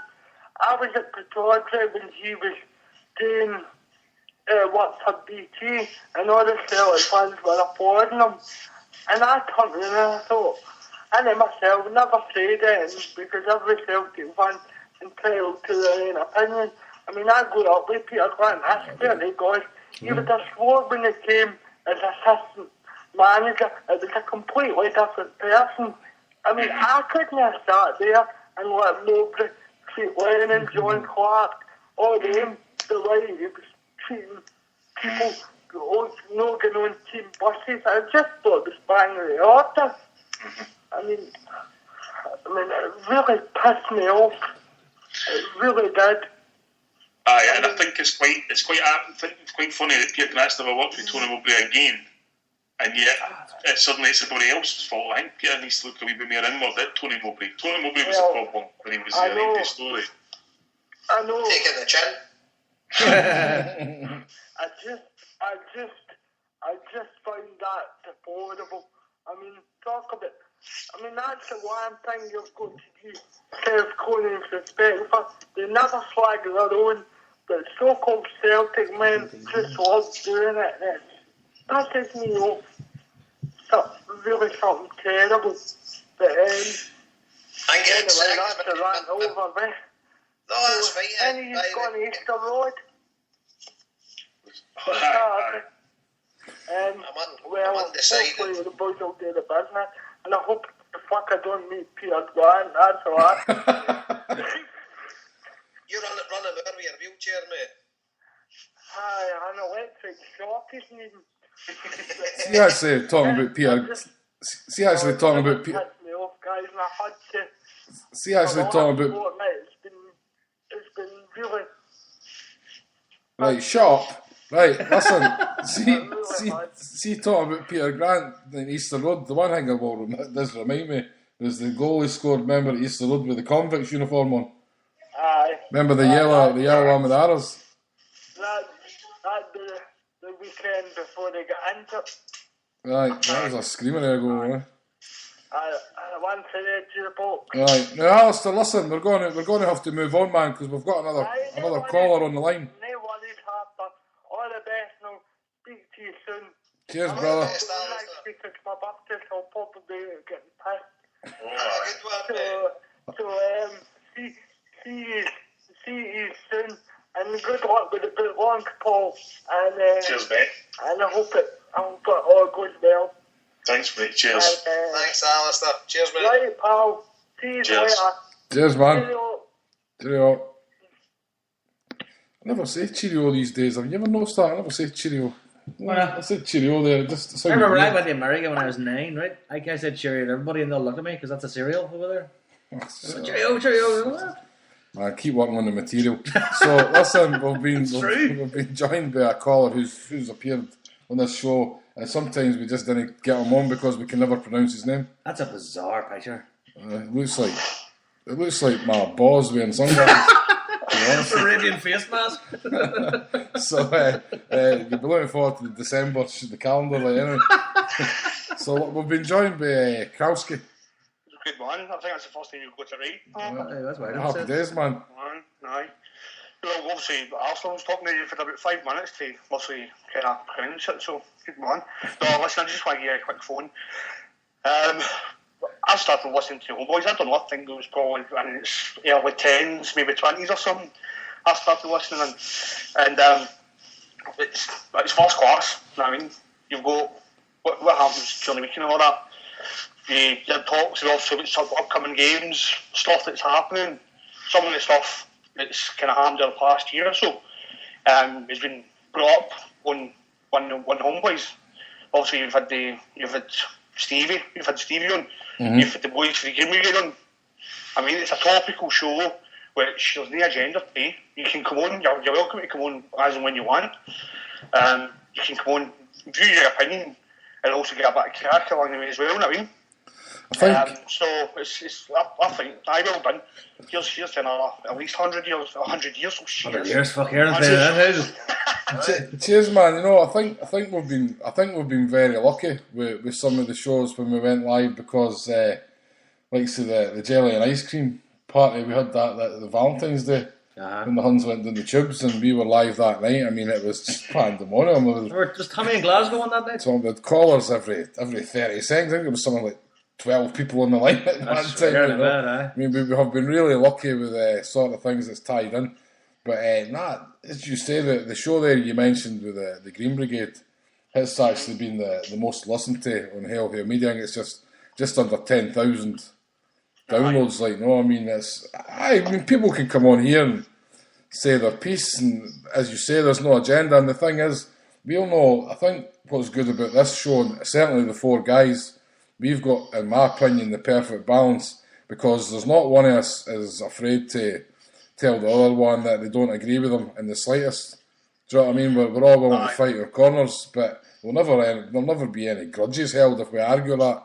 And the same with people who can come on. They can come on and say their piece, but if we don't agree with them, we'll tell them in the nicest possible way. Like, we wouldn't attack anybody, but sometimes if somebody comes on and says something crazy, we won't say anything for a while. We'll just text each other in between. Joe, as does earlier, Joe will just pull faces when Jason's speaking. Like, no. I remember one show and Jason was on, and he was in one side he was going, well, I'm not really a fan of the Green Brigades, but my wings love them. He says, but obviously these boys are going out here and they're getting victimised for singing a song. And then also we didn't tell us how the boys are getting in jail for singing a song. Then it just this heated debate between Paul and Jason. They must have been on for 25 minutes, 30 minutes.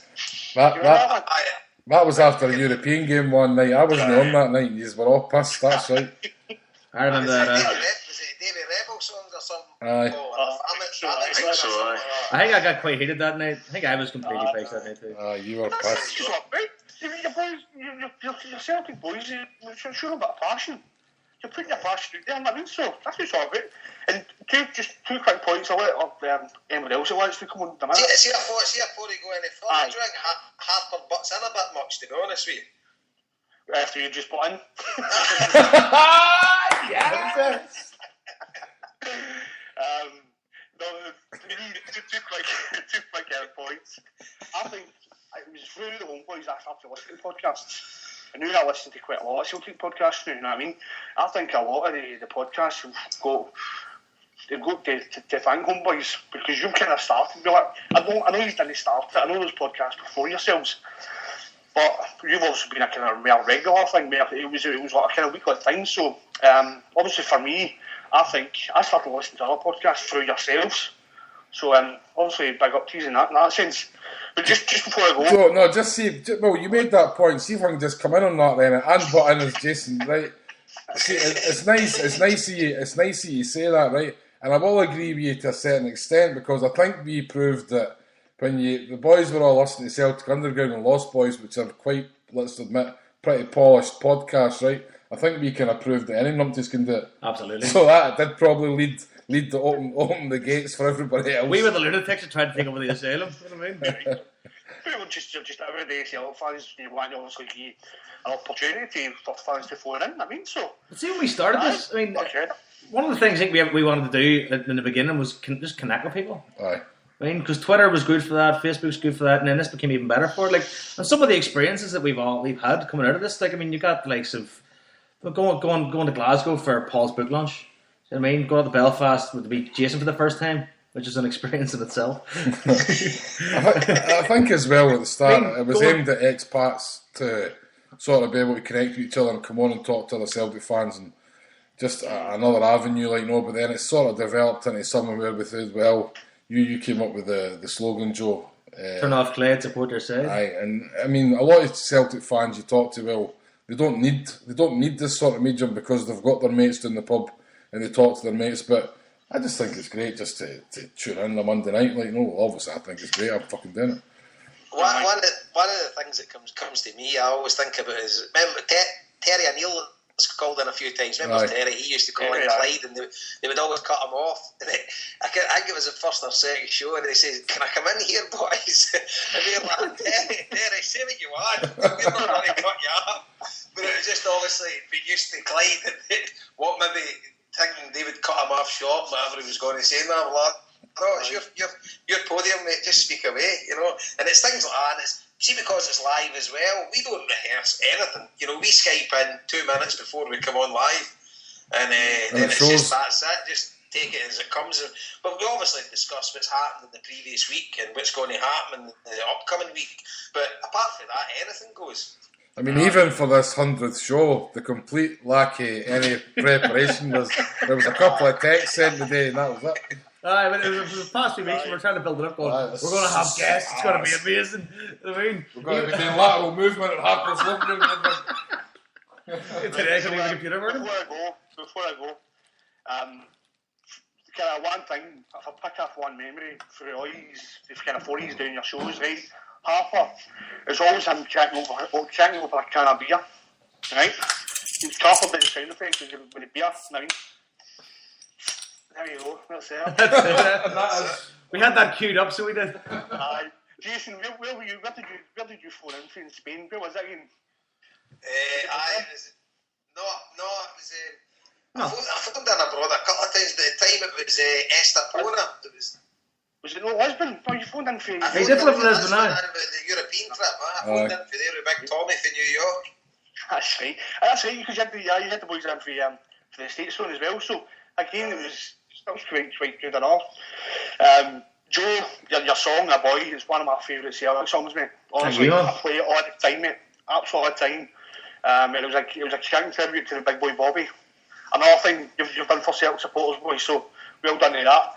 And then Paul got me back into reading, obviously, these books. And obviously, I've not been to one of his shows yet, but he's one of his nights, but obviously, I think these nights are stuff for legends at times, so aye. Thanks very much, mate. Oh, you're welcome. Listen, that's me. I just wanted to pop in, say thanks, all the best for the future, and also just put a few memories in there, boys. All the best. No problem. Thanks a lot, mate. Cheers. Yeah, mate. I have to say, his life must have been shite before we came along. I thought he was going to say, my favourite memory of Joe is by the time we get to sometimes about 9:30, he starts talking Mandarin Chinese. He's got 2 photos and that's wind down. That's why they show when he goes on to 9:30. They're like 4 litre of cider. There's been some fairly good memories. I mean, well, the one way temporary getting played at Celtic Park was a good memory. I have to say that the first time I walked into Celtic Park and I heard Worldwide Tin Parade getting played there at the Tannoy, was pretty surreal, like, you know. I actually felt like, fuck's sake. That's that Irish thing, you're an Irish. Who's this dickhead think he is? This prick think he is. So, we've been joined on the line again. Sorry, Joe, we cut you off earlier, but we knew you'd be alright. I can actually hear you well now, actually. I see that. I was only trying to phone the congratulations on your Monday night rabble. That was all. That's all I was doing. You actually cut me off for a snooker player on a football show. That's how bad I am. Here, we're complete whores, the celebrity. This is a hero painting. I like his outfit. It's only because I'm looking for... I apologise for not making your golf day. Oh, was it? I thought I'll stay on the line in case it gets cut off again. And Harper dumped me. Harper cut me off. That'd be nice to you stay. It's only because I'm looking for a signed snooker cue for my Christmas raffle. So you're trying to blame me for the heavy breeze, and that's what it was. Turns out it's Jason and his ale hooses and making sandwiches and all the rest of it. There you go. How you've made 100, I don't know, but I'd just like to thank you for all your help because you gave me the last few months anyway. You've turned everybody's congratulating your show, but you've actually turned down the Kano Foundation as well. Nice, did. That's a lot. No, I think you've done that yourself. Oh, yeah. To be fair, the help you gave us was immense. All we are is a platform. That's all we've ever seen ourselves as. You know? Certainly, I would never ever thought this was never ever anything about anything less. And your situation is exactly what this show is for. You can't deny you certainly help. You are still helping. Aye, but the thing is, like, we're not helping. We're like party, like, want to do it because it's the Kano Foundation. We're doing it the same as you got at it when you started doing it. You know what I mean? It's something that you feel passionately about, and we're not doing it anywhere near as much as you are. But it's just every little helps, and we're just wanting to protect the next generation of Celtic supporters. And the thing they use there is unique to worldwide football, as far as I know. So at the end of the day, you don't need to give us any plaudits. It's you that should be getting them all. I tell you, Joe, which hopefully will be quite good for you as well. Like once this calendar comes up, for Halloween, we have got a launch night organised one of the big hotels here in the town, but it's just going to be a sort of promotional thing. But we are going to have like the radio here and the newspapers and all that sort of thing. Local newspapers, like no, but they're quite a big distribution. It's a big area, like no, and because let's be honest, a lot of people here will never have heard of the Kano Foundation. But it will certainly be in the newspaper, and I'll be telling about as much of the stories as I can, like no, and obviously people then will be able to come and have a look, and maybe you'll get a few more subscribers to the monthly donations and stuff like that. So anything gets the word out, like no, but so hopefully it should be good. You will, your supporters list. What's that? You need to try and get a group of Waynes there for one of the games. Last game there we had kids for Donegal. We Gaelic football team had for Donegal. I've seen that. We're actually running a trip over on the 23rd of November. We're coming over for the Aberdeen game, and I think Joe will probably be the biggest Wayne on the bus.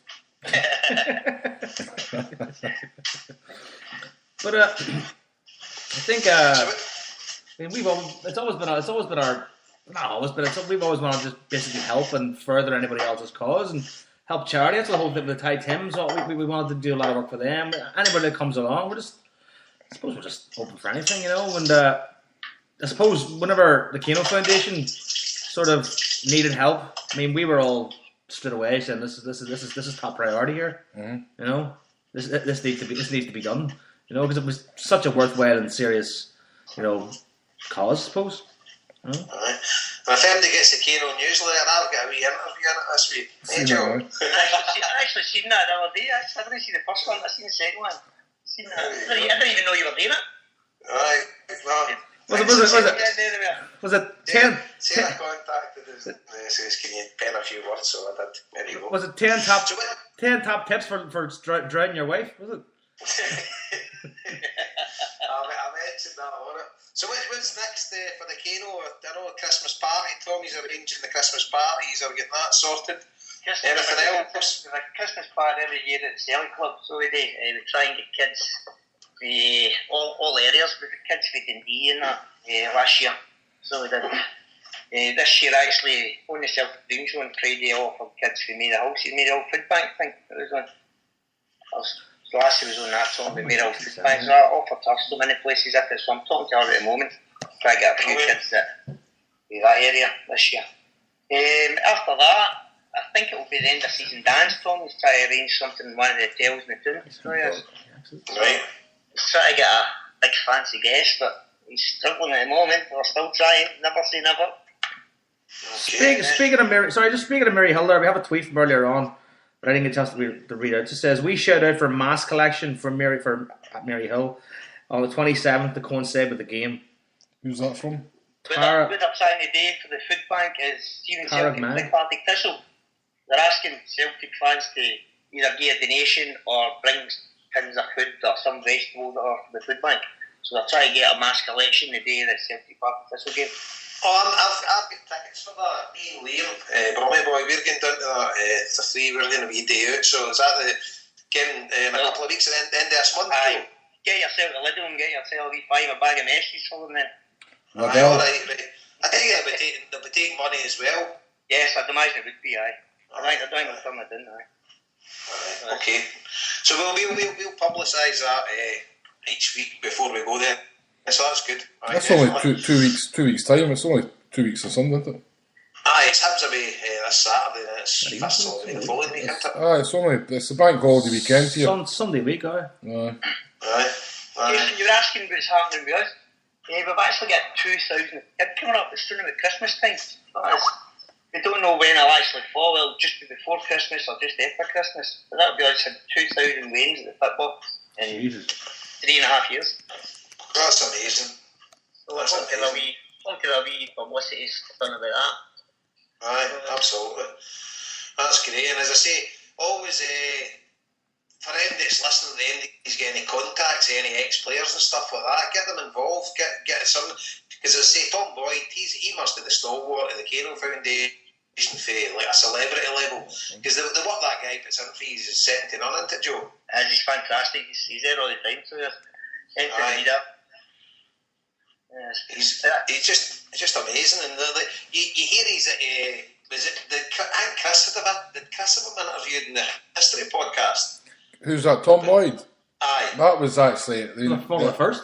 What they were was excerpts for like all the player interviews is for when he was on before. He'd done a full podcast. Tom Boyd was the first player he interviewed. He was the first player that he was interviewed by. See what he said. It just had to me how amazing the guy is, and my brothers and me, I know him pretty well. You know, I'd stand with a blather with him. He's a lovely guy, but he mentioned about signing autographs for kids, and he says what it meant to him when he was younger, and how he would never ever turn it down. And he says he can see what it brings to kids just to spend a wee minute with them and sign something for them, and see if every ex-player had his attitude to life, you know, the world would be a better place. And he just represents everything Celtic's a bit for me, and the guy's just a legend. Right. And the work that he does for the Kano Foundation is second to none, you know, it's brilliant. It's not just the Kano Foundation though, he's handing hundreds of charities.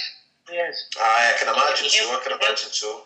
He actually helps just about everybody that asks him if he can do it. He's such a nice guy. See these guys, I mean, they really are ambassadors for Celtic. Like, no, we were talking about that in the pub yesterday.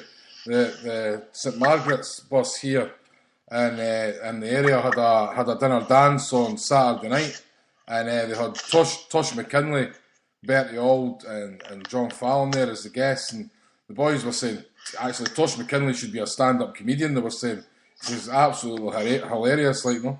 But it's like, you know yourself, you've been Bertie Ault's company plenty of times, and nothing is too much trouble for these guys. They would sign autographs and take pictures all night, like, no.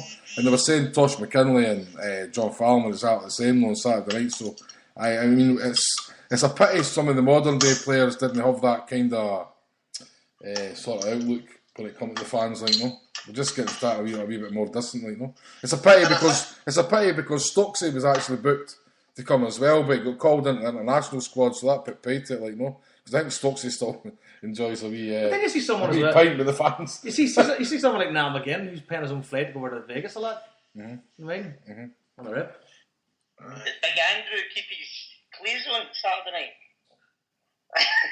Who's that, Millish?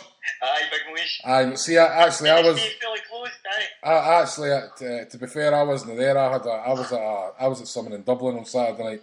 But I don't know. I never heard any stories that he was stripping to be honest. Oh, what was I going? I was going to break something up there, and it's gone in my head now. Totally. Something was going to say. I saw it coming at you. Just we've been joined by another caller. I think coming all the way from deepest darkest Toronto. You there, Deco? Jesus, boys, how are you? Jesus is here. That was like that. Oh, me boy. Oh. I thought it was Mrs. Brown. I am the master. Aye, I'd give up the heaven, the gate, and the crown if you set the 623. Deco, what's happening? What the fuck are you boys talking about? Jesus Christ, go on out of that. Come here to me. I just wanted to call very quickly and say a very big congratulations for 100 shows, 100 live shows. Well done. Remember when it just started off and it was... What, to rely on you, Colin? It was a little bit shaky, but sure, you got there in the end, and I tell you what, you're probably the #1 podcast that's out there, and well done to you boys. I don't know about that. All the time, all the effort, everything else you put into it, and I have to say, well done. Oh, the effort. If you saw the two of us just now, you wouldn't be saying that. Like. We're here. But sure, I know what it's like down by... down in Dundalk, isn't it? Shit! Oh, you just being a dirty dub, I have to stick that Just stick it in, just lightly, all these drawn boys. Anyway, getting off topic. No, well done to everything involved. It's fantastic. It's Canadian Thanksgiving here, so Gobshite here has had a couple of beverages, and he just wanted to call in and say quickly, well done to all of you. We've come a long way through. Remember that day I was Skyping the commentary for my television for one of the games for you. Remember that? I do remember that. I remember listening to fucking your man. He couldn't get the game. I says, wait a minute, it's on the TV here. I'll Skype it to you. The sound. that is gospel honest. I had my phone right up against the speakers, or a microphone into me speakers, so I could listen to the game via Harper. That'll tell you how far we've come. that was Technically, we haven't gone that far. We've not actually been anywhere. That's probably went backwards. No, but I just wanted to call in quickly and say, well done. You know what? What you've done is fantastic, and I'm delighted that it's there for us. I'm able to drive around the streets of Toronto and just have a bit of Celtic content. Don't have to listen to Collide or any of these stupid stations. It's just fantastic. Well done, boys. Thank you, Deco. Thank you, Deco. That's the kind of calls I've been wanting to hear all night. I'm not able to start washing our balls. Just all night, just telling us how great we are. Especially our dog. You can all smoke up your arse all night long because you fucking deserve it. Well done. Well done, Deco. Cheers, son. And the one thing is that I do want to know when the New York, the Bronx launch is for the asterisk years, because I think I can see a road trip in our future. I think we can bring a couple of Canucks, maybe pick up a couple of raptor baits along the way, along 95, and we can end up in the Bronx for that. I'd love to bring Paul in to tell you that, but he disappeared about 15 minutes ago. Well, then you figured this out before the end of the show. What I'm going to say before the end of the show. 100 lives is fantastic, and God bless. Cheers, brother. All right, good luck. I love you and leave you. I'm going back to my turkey dinner. It's Canadian Thanksgiving. Good luck. Right, off to enjoy, man. Right, take it easy, brother. All the best, man. What do the Canadians get thanks for? Huh? Hockey? Hockey. Alright, we're up to 9:45 now. Right. See when you start getting visits for the bedroom, that means that are you still visits on? from the bedroom make your house sound like a brothel. When Vicky starts walking through that side, are you still on? That's the starving. I think that's about ready to wrap up, is it? The Higgins house is getting crazy for the sound of it. The doors just fell open in the living room. Joe's called. We're only left with you, Jason. You're the last one standing, Jason. It's only you and your 1,000 kids or whatever's in the background there. Linda just walked in with a onesie on. Oh, did she? What's more? Colour is it? Pink. Pink? Tonight is your night, bro. Tonight is your night. Oh, pom-poms, one of them. Cheerleader. Are you wearing your grease jacket, are you? Me, I've not even had a shower if I come in for a run for this podcast stuff. Dirty. Just that manly muscle of you. Aye. Black Crash. Come here, tell us. So you've had plenty of time to think. Your highlight, the 100 shows. I thought you were saying Neil Lennon highlight. Aye, but it's the same thing because we've been going the same. We're going to go as long as Neil Lennon's Celtic manager. My highlight for Neil Lennon, I reckon, last year was qualifying for the Champions League. I just think he'd put himself under that much pressure. Mm-hmm. It was everything. It meant everything to him. And then added to that was the beating Spartak Moscow 2-1 to qualify. When the Celtic Barca family thought Barca was going to do us a wee favour, but that was never going to happen. Aye. And Commons get the penalty for us to qualify 2-1. So I think even getting us in it was a major achievement. And then obviously beating Barcelona on the way, but that was only one game. It was actually getting out and qualifying. What a feather in his cap. And then again this year, doing it again, doing it the hard way, especially mean, obviously on paper, Shakhtar Karagandhi should have dealt with that, no bother, but it was a lot tougher than we thought, and the way we come through it, and just to get Lenny there, I think that's, because to be brutally honest with you, the Scottish League, we should be winning it out the park. With the resources at our disposal, I don't think it is a major achievement for Celtic winning the Scottish League. I don't mean that disrespectful to any other club, but I think they'll all agree with the sort of resources we've got at our disposal. It should be a foregone conclusion. But the Champions League, it should be a foregone conclusion that we don't compete with these teams, and we do year on year in. So at the end of the day, hats off to him, and I hope he's here for another whatever years, another 100 episodes. I hope Neil Lennon's still our manager. I'm no shaving as long as Neil Lennon's Celtic manager. I'm no shaving. There you go. You're a Bo Sox fan now? No, I've had it gone before them, by the way. No, I said in the summer to Vicky, I says when I come back from New York, I'm not shaving again. I'm not shaving again until I move to New York. So there you go. Jason, but just before we bring in, we've got a caller there who's trying to blow us away. We'll have to call him back in a minute. Jason, so your highlight for the show then, is it the one that you wrote about in your newsletter? I don't know. My highlight for the show, Neil Lennon in the 6-2 game. That's definitely that's top for me. That's good to be top for us all. I remember just and obviously Jimmy McGrory the night as well, so it was Wally Bailey. I didn't even think that's confirmed either. It was Wally Bailey. I don't think we've got that. It was Wally Bailey. Tom Bailey, we were told in the chat room. No, but it was Wally Bailey. But anyway, let's forget about that. Played two games for Man City. Forget about that. Everton claimed they'd played with them. Let's come back to the 6-2 game, right? Because the 6-2 game. You want me to try and ad lib what I was saying? No, but do you know what? Like, can I just tell you how it was so? Because you remember the thread on Celtic Minded. Oh, it was brilliant. The thread on Celtic Minded with the boys playing different strokes. Oh. You know that gift? Was Gary Coleman. That was one of the best moments ever. Oh, it was amazing. I was in Joe's house that night, so that made it even better because the two of you couldn't speak. I couldn't actually move at one point. I'm on the other side of the room, doubled up, man. I was spitting cider. It was brilliant. But hey, I can tell you something else. See, if Paul was the one that night, you just would never. I wouldn't have a clue. That's only because we didn't really listen when you're talking. Joe's too busy pulling faces. Oh, the best thing about it was because the points you were making beforehand were absolutely amazing. And he was so passionate about it, and then he went out and just closed it at that.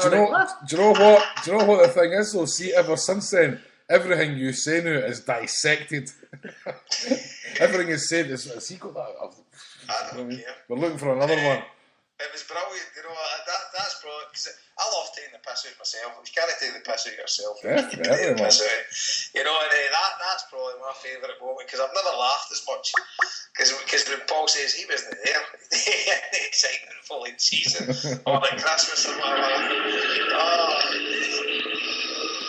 Got a phone call from the streets of Bangkok. Is he coming live for Extreme Trawler, man? Fucking the Fast and the Furious. Who was it? Pat, close in Australia. Melbourne, Tim, yeah. For Hang the Half the World Away. Hang the DJ. Should they call him Zoot Suffin? Zoot Suffin on top of a Ferrari. So Joe, what about yourself? Highlights? Under Lennon? For the football and for the show? Highlights under Lennon, let me think.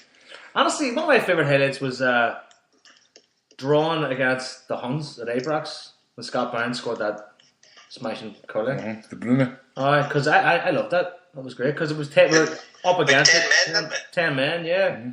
I still watched that clip because it was just one of those because you could sense it was coming. Who was sent off? Fraser Forster, was it? Fraser Forster sent off. Mm-hmm. We brought down Naismith in the box. Mm-hmm. And then, what do you call your man? The big one, the big Frankenstein. Stephen Whittaker. Aye. He scored the penalty. I really enjoyed that. And then the following week, we went down to, 2 weeks later, we went down to the Players Lounge. Players Lounge. Like 5 days later, was it not? Was it not just the midweek straight after the game, was it not? Maybe another Wednesday. Was it just, the replay was just like 4 days later, was it? The shame game. I can't remember. That beat them in it anyway. That was the in brackets shame game, no? When they were all sent off at the end. That's right, That was my. McCoy's whispered, Lenny whispered something to McCoy's or something.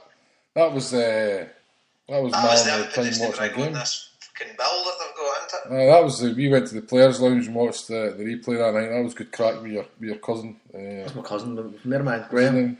No, him that shipped off to New York. Colin was there, that was good fun. And then it was after that the place got burnt down. That's right. I think they just couldn't get the guests like us. They started to get rid of the pub. It was lucky. Do you know when that was burnt down? It was so lucky they just happened to get all the signed jerseys and all the merchandise the night before. It was hit by Jewish lightning, from what I heard. Fucking nature. Jewish lightning. So you're highlighting the show, same as Jason's the 6th. Or you'll have to pick something else. I don't know. Highlight of the show. I honestly don't know. I think the Danny O'Connor podcast, the first one we ever did, was a real highlight because that was we didn't really know an awful lot about Danny, and he came on. He was a fantastic guest. And he had a great story. That's right. And that was one. I remember walking away from that day, going like, "That was brilliant." You know, we were doing the live show for the Hunting Lodge. Can anybody remember it? I can remember that. I can remember that. I was on I'm talking about it. But then it also was part of the show. I mean, the show kind of, in part, led to me getting my day with the Green Brigade as well. That was definitely a highlight for me. You know, and carrying Jason home that night was also a highlight. Right, so listen, we're going to bring in Pat because I don't know, he's obviously in a wind tunnel or he's in a hurricane or there's something serious going on in Melbourne. I want to get him before he ends up in. He's always way to Oz. Before he ends up in Kansas. That's what I was looking for. Kansas. That's a tram going by, boys. That's what the noise is. So I just wanted to come up and say very much. It's a big thanks to a couple of guys there, for yourself, Harper, and also for Paul Larkin, and also Josh Gaffney, because they help us set up our pishy wee podcast called Half the World Away. So maybe a highlight for me is, look, it's a bit of fun. We just do it for it's a laugh, kind of the same as you guys. But the 6, I just wanted to thank you guys very much for it, because without you guys it would never happen. But Pat, do you remember the first one? And Jason, do you remember you were at your work and you were sending me messages going, how's it going? I was sitting drinking a bottle of vodka at 11 o'clock in the morning. I listened to it live at work. I put the earphones in and listened to his live at work, and you end up going to the pub after it. Aye. Lotto about 5 o'clock. What am I going to do here? I need to drink when I'm doing the podcast. There was only a bottle of vodka. I'm sitting drinking vodka at 11 o'clock in the morning. Then we finished the podcast 2 hours later. I was straight to the pub. It was a bit, it was good fun. It was a good laugh. But I've got to say, I know I was listening to Kralski just before I was listening on the train there. But I know he was talking about Joe's song, "A Boy."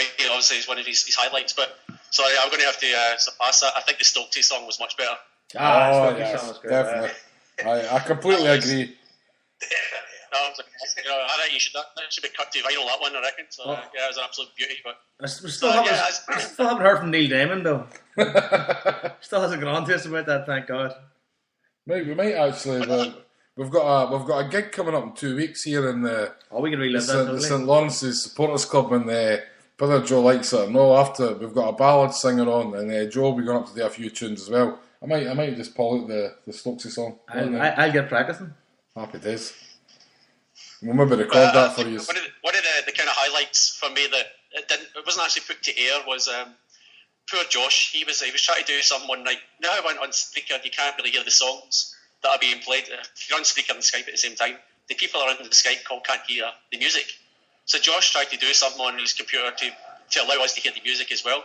The problem being is that Josh couldn't hear us. Mm-hmm. So it was Paul Larkin, myself, and Josh who started the show. And for whatever happened, the music was too loud, and Paul was trying to tell Josh, but Josh couldn't hear us, and he was shouting abuse. Josh! It was absolutely hilarious. Poor Josh on the line going, what are you talking about? And Paul just gave him an earful. It was absolutely hilarious. I never actually got to hear, so poor Josh. But yeah, I just want to thank you.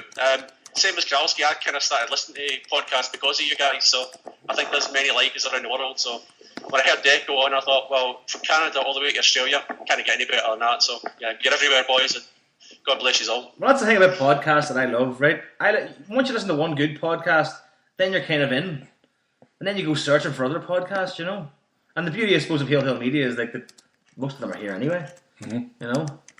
Well, see again, it's like that. Like, for guys like myself, obviously, I really miss the games. I really miss everything about the Saturday morning, get up for the game and going to the games and stuff. And you miss your mates and that. And this is like, it's no substitute, but it's like the next best thing. You know what I mean? It keeps you in touch with it. It lets you hear it. It is literally like sitting in a pub, chatting with your mates. That's what it feels like. So. Because we're always drunk. I know, guys. We've just started off the ground and stuff like that, but for us, it's just the same. Like Kev and myself just talk as if we're, sitting in a room with a couple of beers and a chat. You know what I mean? So. And, tell us, Pat. Do you still do yours live? Yes. Yeah. Aye, because I always listen to the podcast because I'm at work and stuff like that. But I always listen to the podcast. But I wouldn't know what to do. See, we like recording it. I'd just rather do it live. And what you say is what you say. If you make an arse, you make an arse. I just find that's the beauty of it. I think it sort of adds to the sort of, I don't know, it just adds to the podcast because it's live. Because anything can happen at any time. Yeah, well, that was Paul's idea when we did the HomeBhoys Down Under, when he sort of took over the running of it. It was actually his idea to do that, to try and keep it live, because I had the idea of I didn't want to make an absolute dick of myself, pretty much. So if you record it, then you can sort of cut it out a bit later. But it was Paul's idea, so we just kind of ran with it.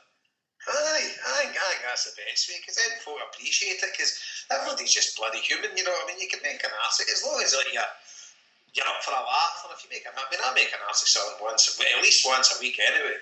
Well, that's the thing. I mean, if we had proper broadcasters on here, right, it wouldn't be as much fun. No, I know. If you had a guy with a stage voice going, "Hey," you know what I mean? It just wouldn't be the same.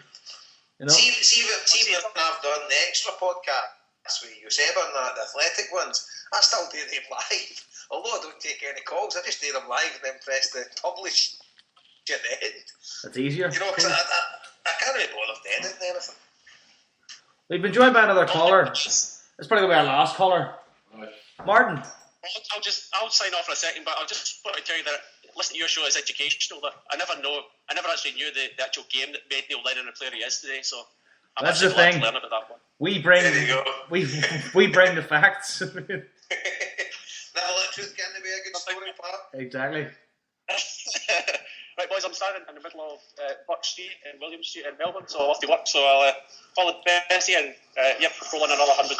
Cheers, brother. Take it easy, Pat. Have a good one. Look. Martin, are you there? Martin? Not there, is he? Called in, not going to talk? You should write a song about that. What? Martin. I've got a cousin called Martin, lives in Finland. That's brilliant. There you go. I've got a couple of mates called Martin. He's got a dog called Dave, it's Irish. Alright. Brilliant. There you go. 3 pins, 6 Kids have got a dog called Tasha. I'm just trying to vamp here while we're waiting on Martin. Martin's not coming back. No, Martin's just on to, I don't know. He wants to see that picture of him. It's a bit creepy, is it? It is kind of creepy. You You need to eat a Mars bar, Martin. Hey, Martin, you're gone. So listen, we'll I have to do my highlights. Have you do your highlights? No. So many highlights. It's like a roller coaster ride. No, man. Football wise, probably. Well, the only time I've shed a tear with happiness was Rugby Park winning the league. When they won the league at Rugby Park, I was in tears at the end, I have to admit. So that was probably the highlight. Do you know one of my... Fudge your tongue. You can't go back. No. What about a low light? You can't handle somebody butting in, can you not? He's had his tongue. He's had his tongue. Wait, Martin, are you there? Hello, can you hear me? We can hear you, man. Oh, for fuck's sake. I don't know what was shouting. Hey, there's no swearing on this show. Just wanted to phone in and say I've been a long time listener, but it's the first time I've phoned in, boys. I think I tried to do it before, but there might have problems with my webcam, the microphone and stuff like that. But I just wanted to phone in and say keep up the good work. The show's brilliant. I've been listening to it for near the start anyway. He's getting me through a Monday night and work, so just wanted to say thanks, boys. Man, are you Sparko on Twitter? No, I'm Squire. Alright, Squire 67. Squire 67, that's me, right, That's right, aye. So listen, man, while you're on, right, Tell us your height. By the way, does your gaffer know you're phoning in for work? No, mate, I finished early tonight. One of my gaffers is a bit of a heavy blue nose, you know what I mean? He's one of the guys he'll let people wear earphones for if Rangers are playing, you know what I mean? And then if Celtic's playing the Champions League the next night, you know what I mean? He's like, nah, I need earphones, boys. You know what I mean? Oh. It's just one of the ones. So he's a prick. Aye. Tell him that it's the unanimous decision in HomeBhoys, your gaffer's a prick. I will do it. But listen, I know he's a wrapping up, boys. I just wanted to phone in for the first time in your 100th show and congratulate you, man. Thanks very much, man. Martin, thank you. Now listen, mate, make sure you give us a phone back when we're on next Monday or whatever. Like, obviously, another one gives a couple of your points and what you think about the hoops and stuff like that. Oh, definitely. Definitely, Jason. Mate, I will do it. Is there anything you want to say while you're on? Probably the clearest line we've had tonight. Absolutely. I know. Oh well. No, I just wanted to quickly phone in before he's finished up, boys. Know what I mean? And just say hello. But I'll definitely phone these back when maybe next week or whatever if these are on, and we'll get a wee chat about the Celtic now we're getting on. No bother. Perfect, No problem, man. Martin. Look forward to it. Perfect, man. Smashing. Right, boys, I'll let you go. Right, thanks a lot, man. Take it easy, Martin. Cheers, All mate. the best, Cheers, man. Thanks. Go, boys. Cheers. You were going highlights, there, weren't you? You were butting in with something. Say lowlights. So I remember the lowest I think we've ever felt during a podcast was the time we watched the Inverness game here. The one we got beat. Oh, yeah, we had to go on there straight after. I had the ticket for the Motherwell game, the last game of the season. Everything I was all psyched up, and we had to go on air straight after it. It was the most depressing fucking night ever. Remember you broke my oven door? I broke your oven door. Remember the thing? The bit that you broke off it? Did it? I probably got to lose me my €1,000 deposit. That's on right. that No, bum. you made me pizza, didn't you? And you fucked up the oven. My highlight of the podcast, I suppose, has been. I don't really know. I haven't put any thought into any of this. And I think I just expected you to come up with good stuff. Hence why I said Paul can go first. I've no clue what was One of the highlights must have been the Green Brigade. With the podcast with the Green Brigade. I wasn't on that one. You must have lived it. I like the fact that they were the most popular show ever. Joe wasn't on. Like I do like that. No, I don't think I really have an individual highlight. I'm the same. I think there's been so many good ones. There's been so many good moments, so many laughs, and I can't remember all of them because I've been so drunk, to be honest. Like no, but as you said, I like a lot of the extras. The ones even done with Nick for the Cosmos and Danny and Rob and that. No, I've just enjoyed it all, man. It's been a bit of crack. Do you know what I mean? I've only done one sober. Remember that night I've done one sober, then I took up. I couldn't go to work. My body rejected. That's true. I drank that much water. My body rejected it. Your body clock was a little It's a Monday night. This guy's sober. Joe, we should say this well on there. The blisters won't obviously know this because they don't listen to the Mets boys and interested in baseball. But me and Harper were in New York and we were in that executive box. So she's listening to the live podcast. So we done 3 and 2 of them were brilliant. And Spreaker deleted the 2 of them. That's right, yeah. She just rang me. You just rang me. Only get the third one. The two of you rang me. You replaced. That's right, yeah. I texted you to make sure you were up to No, you did. You fucking rang me. What's happening? We're going to do a podcast. I was like, get the fuck out of here. No, we weren't recording the podcast at the time, were we not?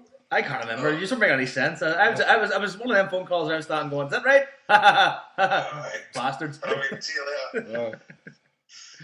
No. That's good. Anyway, listen. Right, anyway, that's us, I think. Yeah. I think so. That's us. We're going to play out with the Stocksy song under popular request. It's only right. I forgot how it goes, so I need to listen to it. Krauski asked for it anyway, so there we go. Oh, listen, we've had a lot of sound issues tonight, so if you got through this 2.5 hours without, I don't know, with your ears blown up or something. Why do I listen to this page?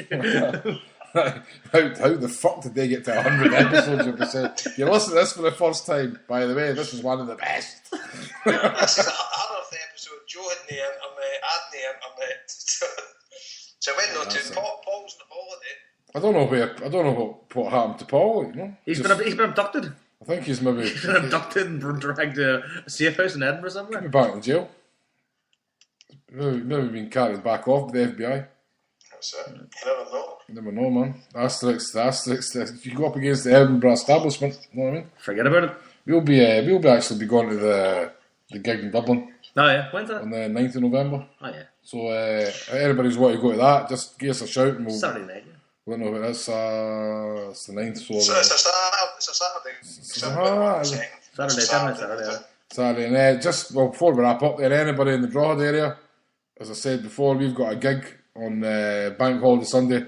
The return of the Glasgow Derby, Partick Thistle v Celtic, 1:45. And then we've got a singer on in the back lounge. It's €3 to get in. Liam Bridgman is very, very, very good. You'll not be disappointed. And then you'll probably definitely will hear a few tunes for Joe. And as I says, maybe even play the Celtic. You have to play the Celtic song now. And I'll give you plug to you. I thought he'd maybe a phone in the night. Liam Brummy Boy, he does a blog on Hail Media. Yeah. And I've wrote a wee story from the Mora, so I'm doing a wee blog, the Mora. I've got the Lost Boys, happy days. So it's on Lost Boys blog. So out for Celtic, you can give me abuse if you don't like it. And there'll be a few wee blogs to follow, so I've sort of left it at the end. There'll be a few other stories. Is that about Everton? Party, aye. Yeah.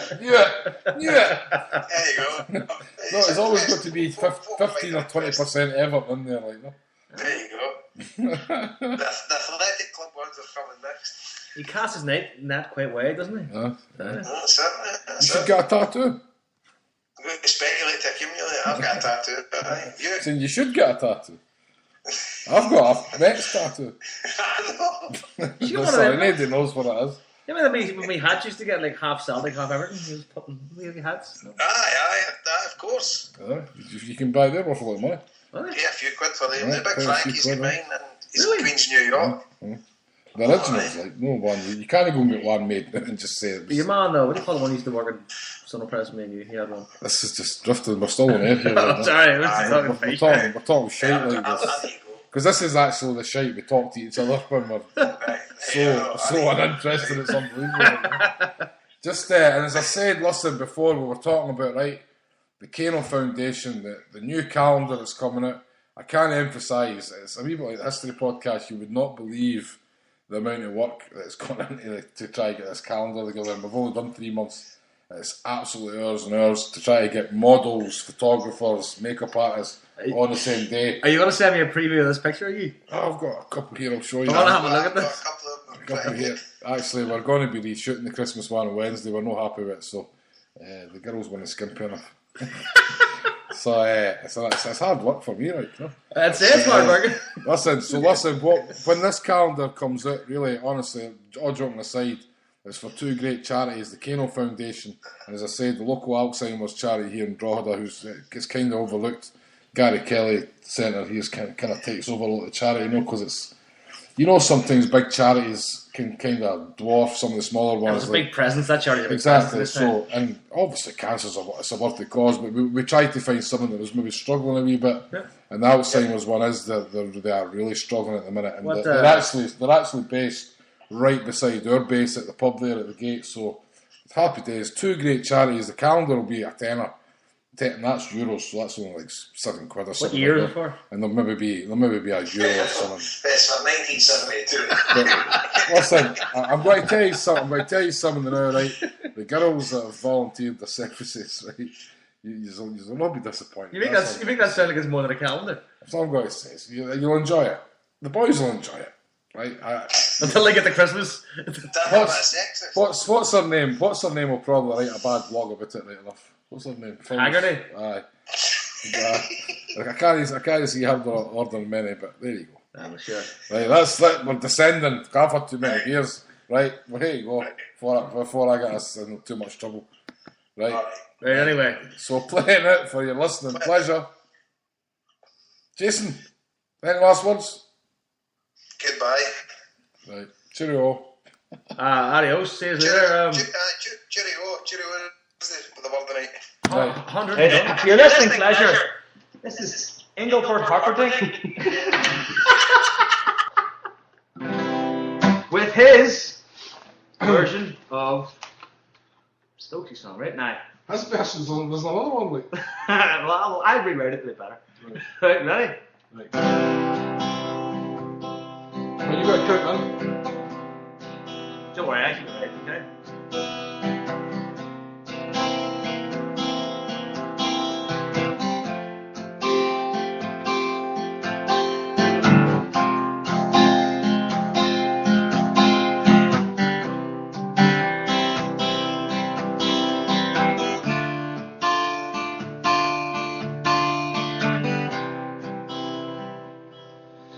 You're just too good to be true. Can't take my eyes off of you. You've got that goal-scoring touch. You hate the Hun so much. And your dad hates the Queen. You're the best that I've seen. You're the Celts number 10. And you just scored again.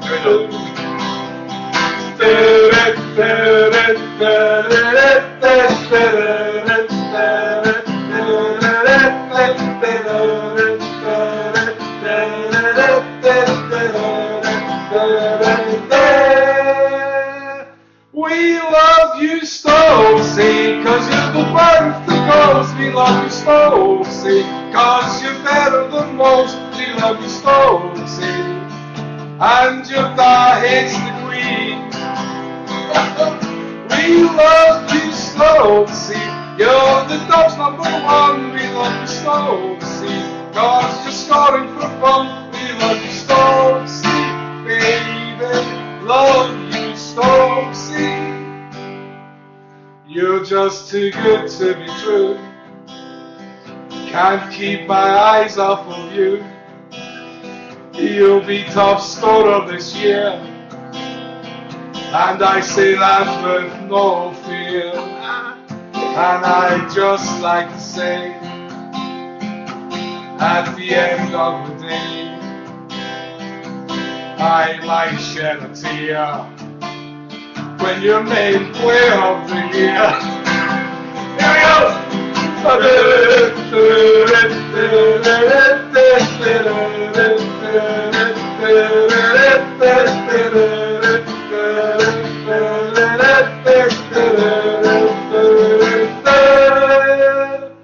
We love you, Stokesy, 'cause you're the perfect goals. We love you, Stokesy, 'cause you're better than most. We love you, Stokesy, and your dad hates the Queen.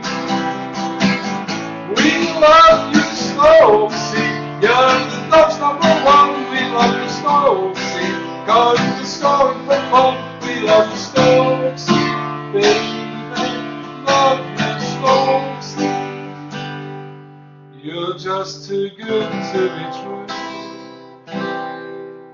Yay! If the Green Brigade on singing that chorus next week, I'll be mystified. Classic. That was better than the rehearsal. Thank God. There you go, folks. Right? There you go.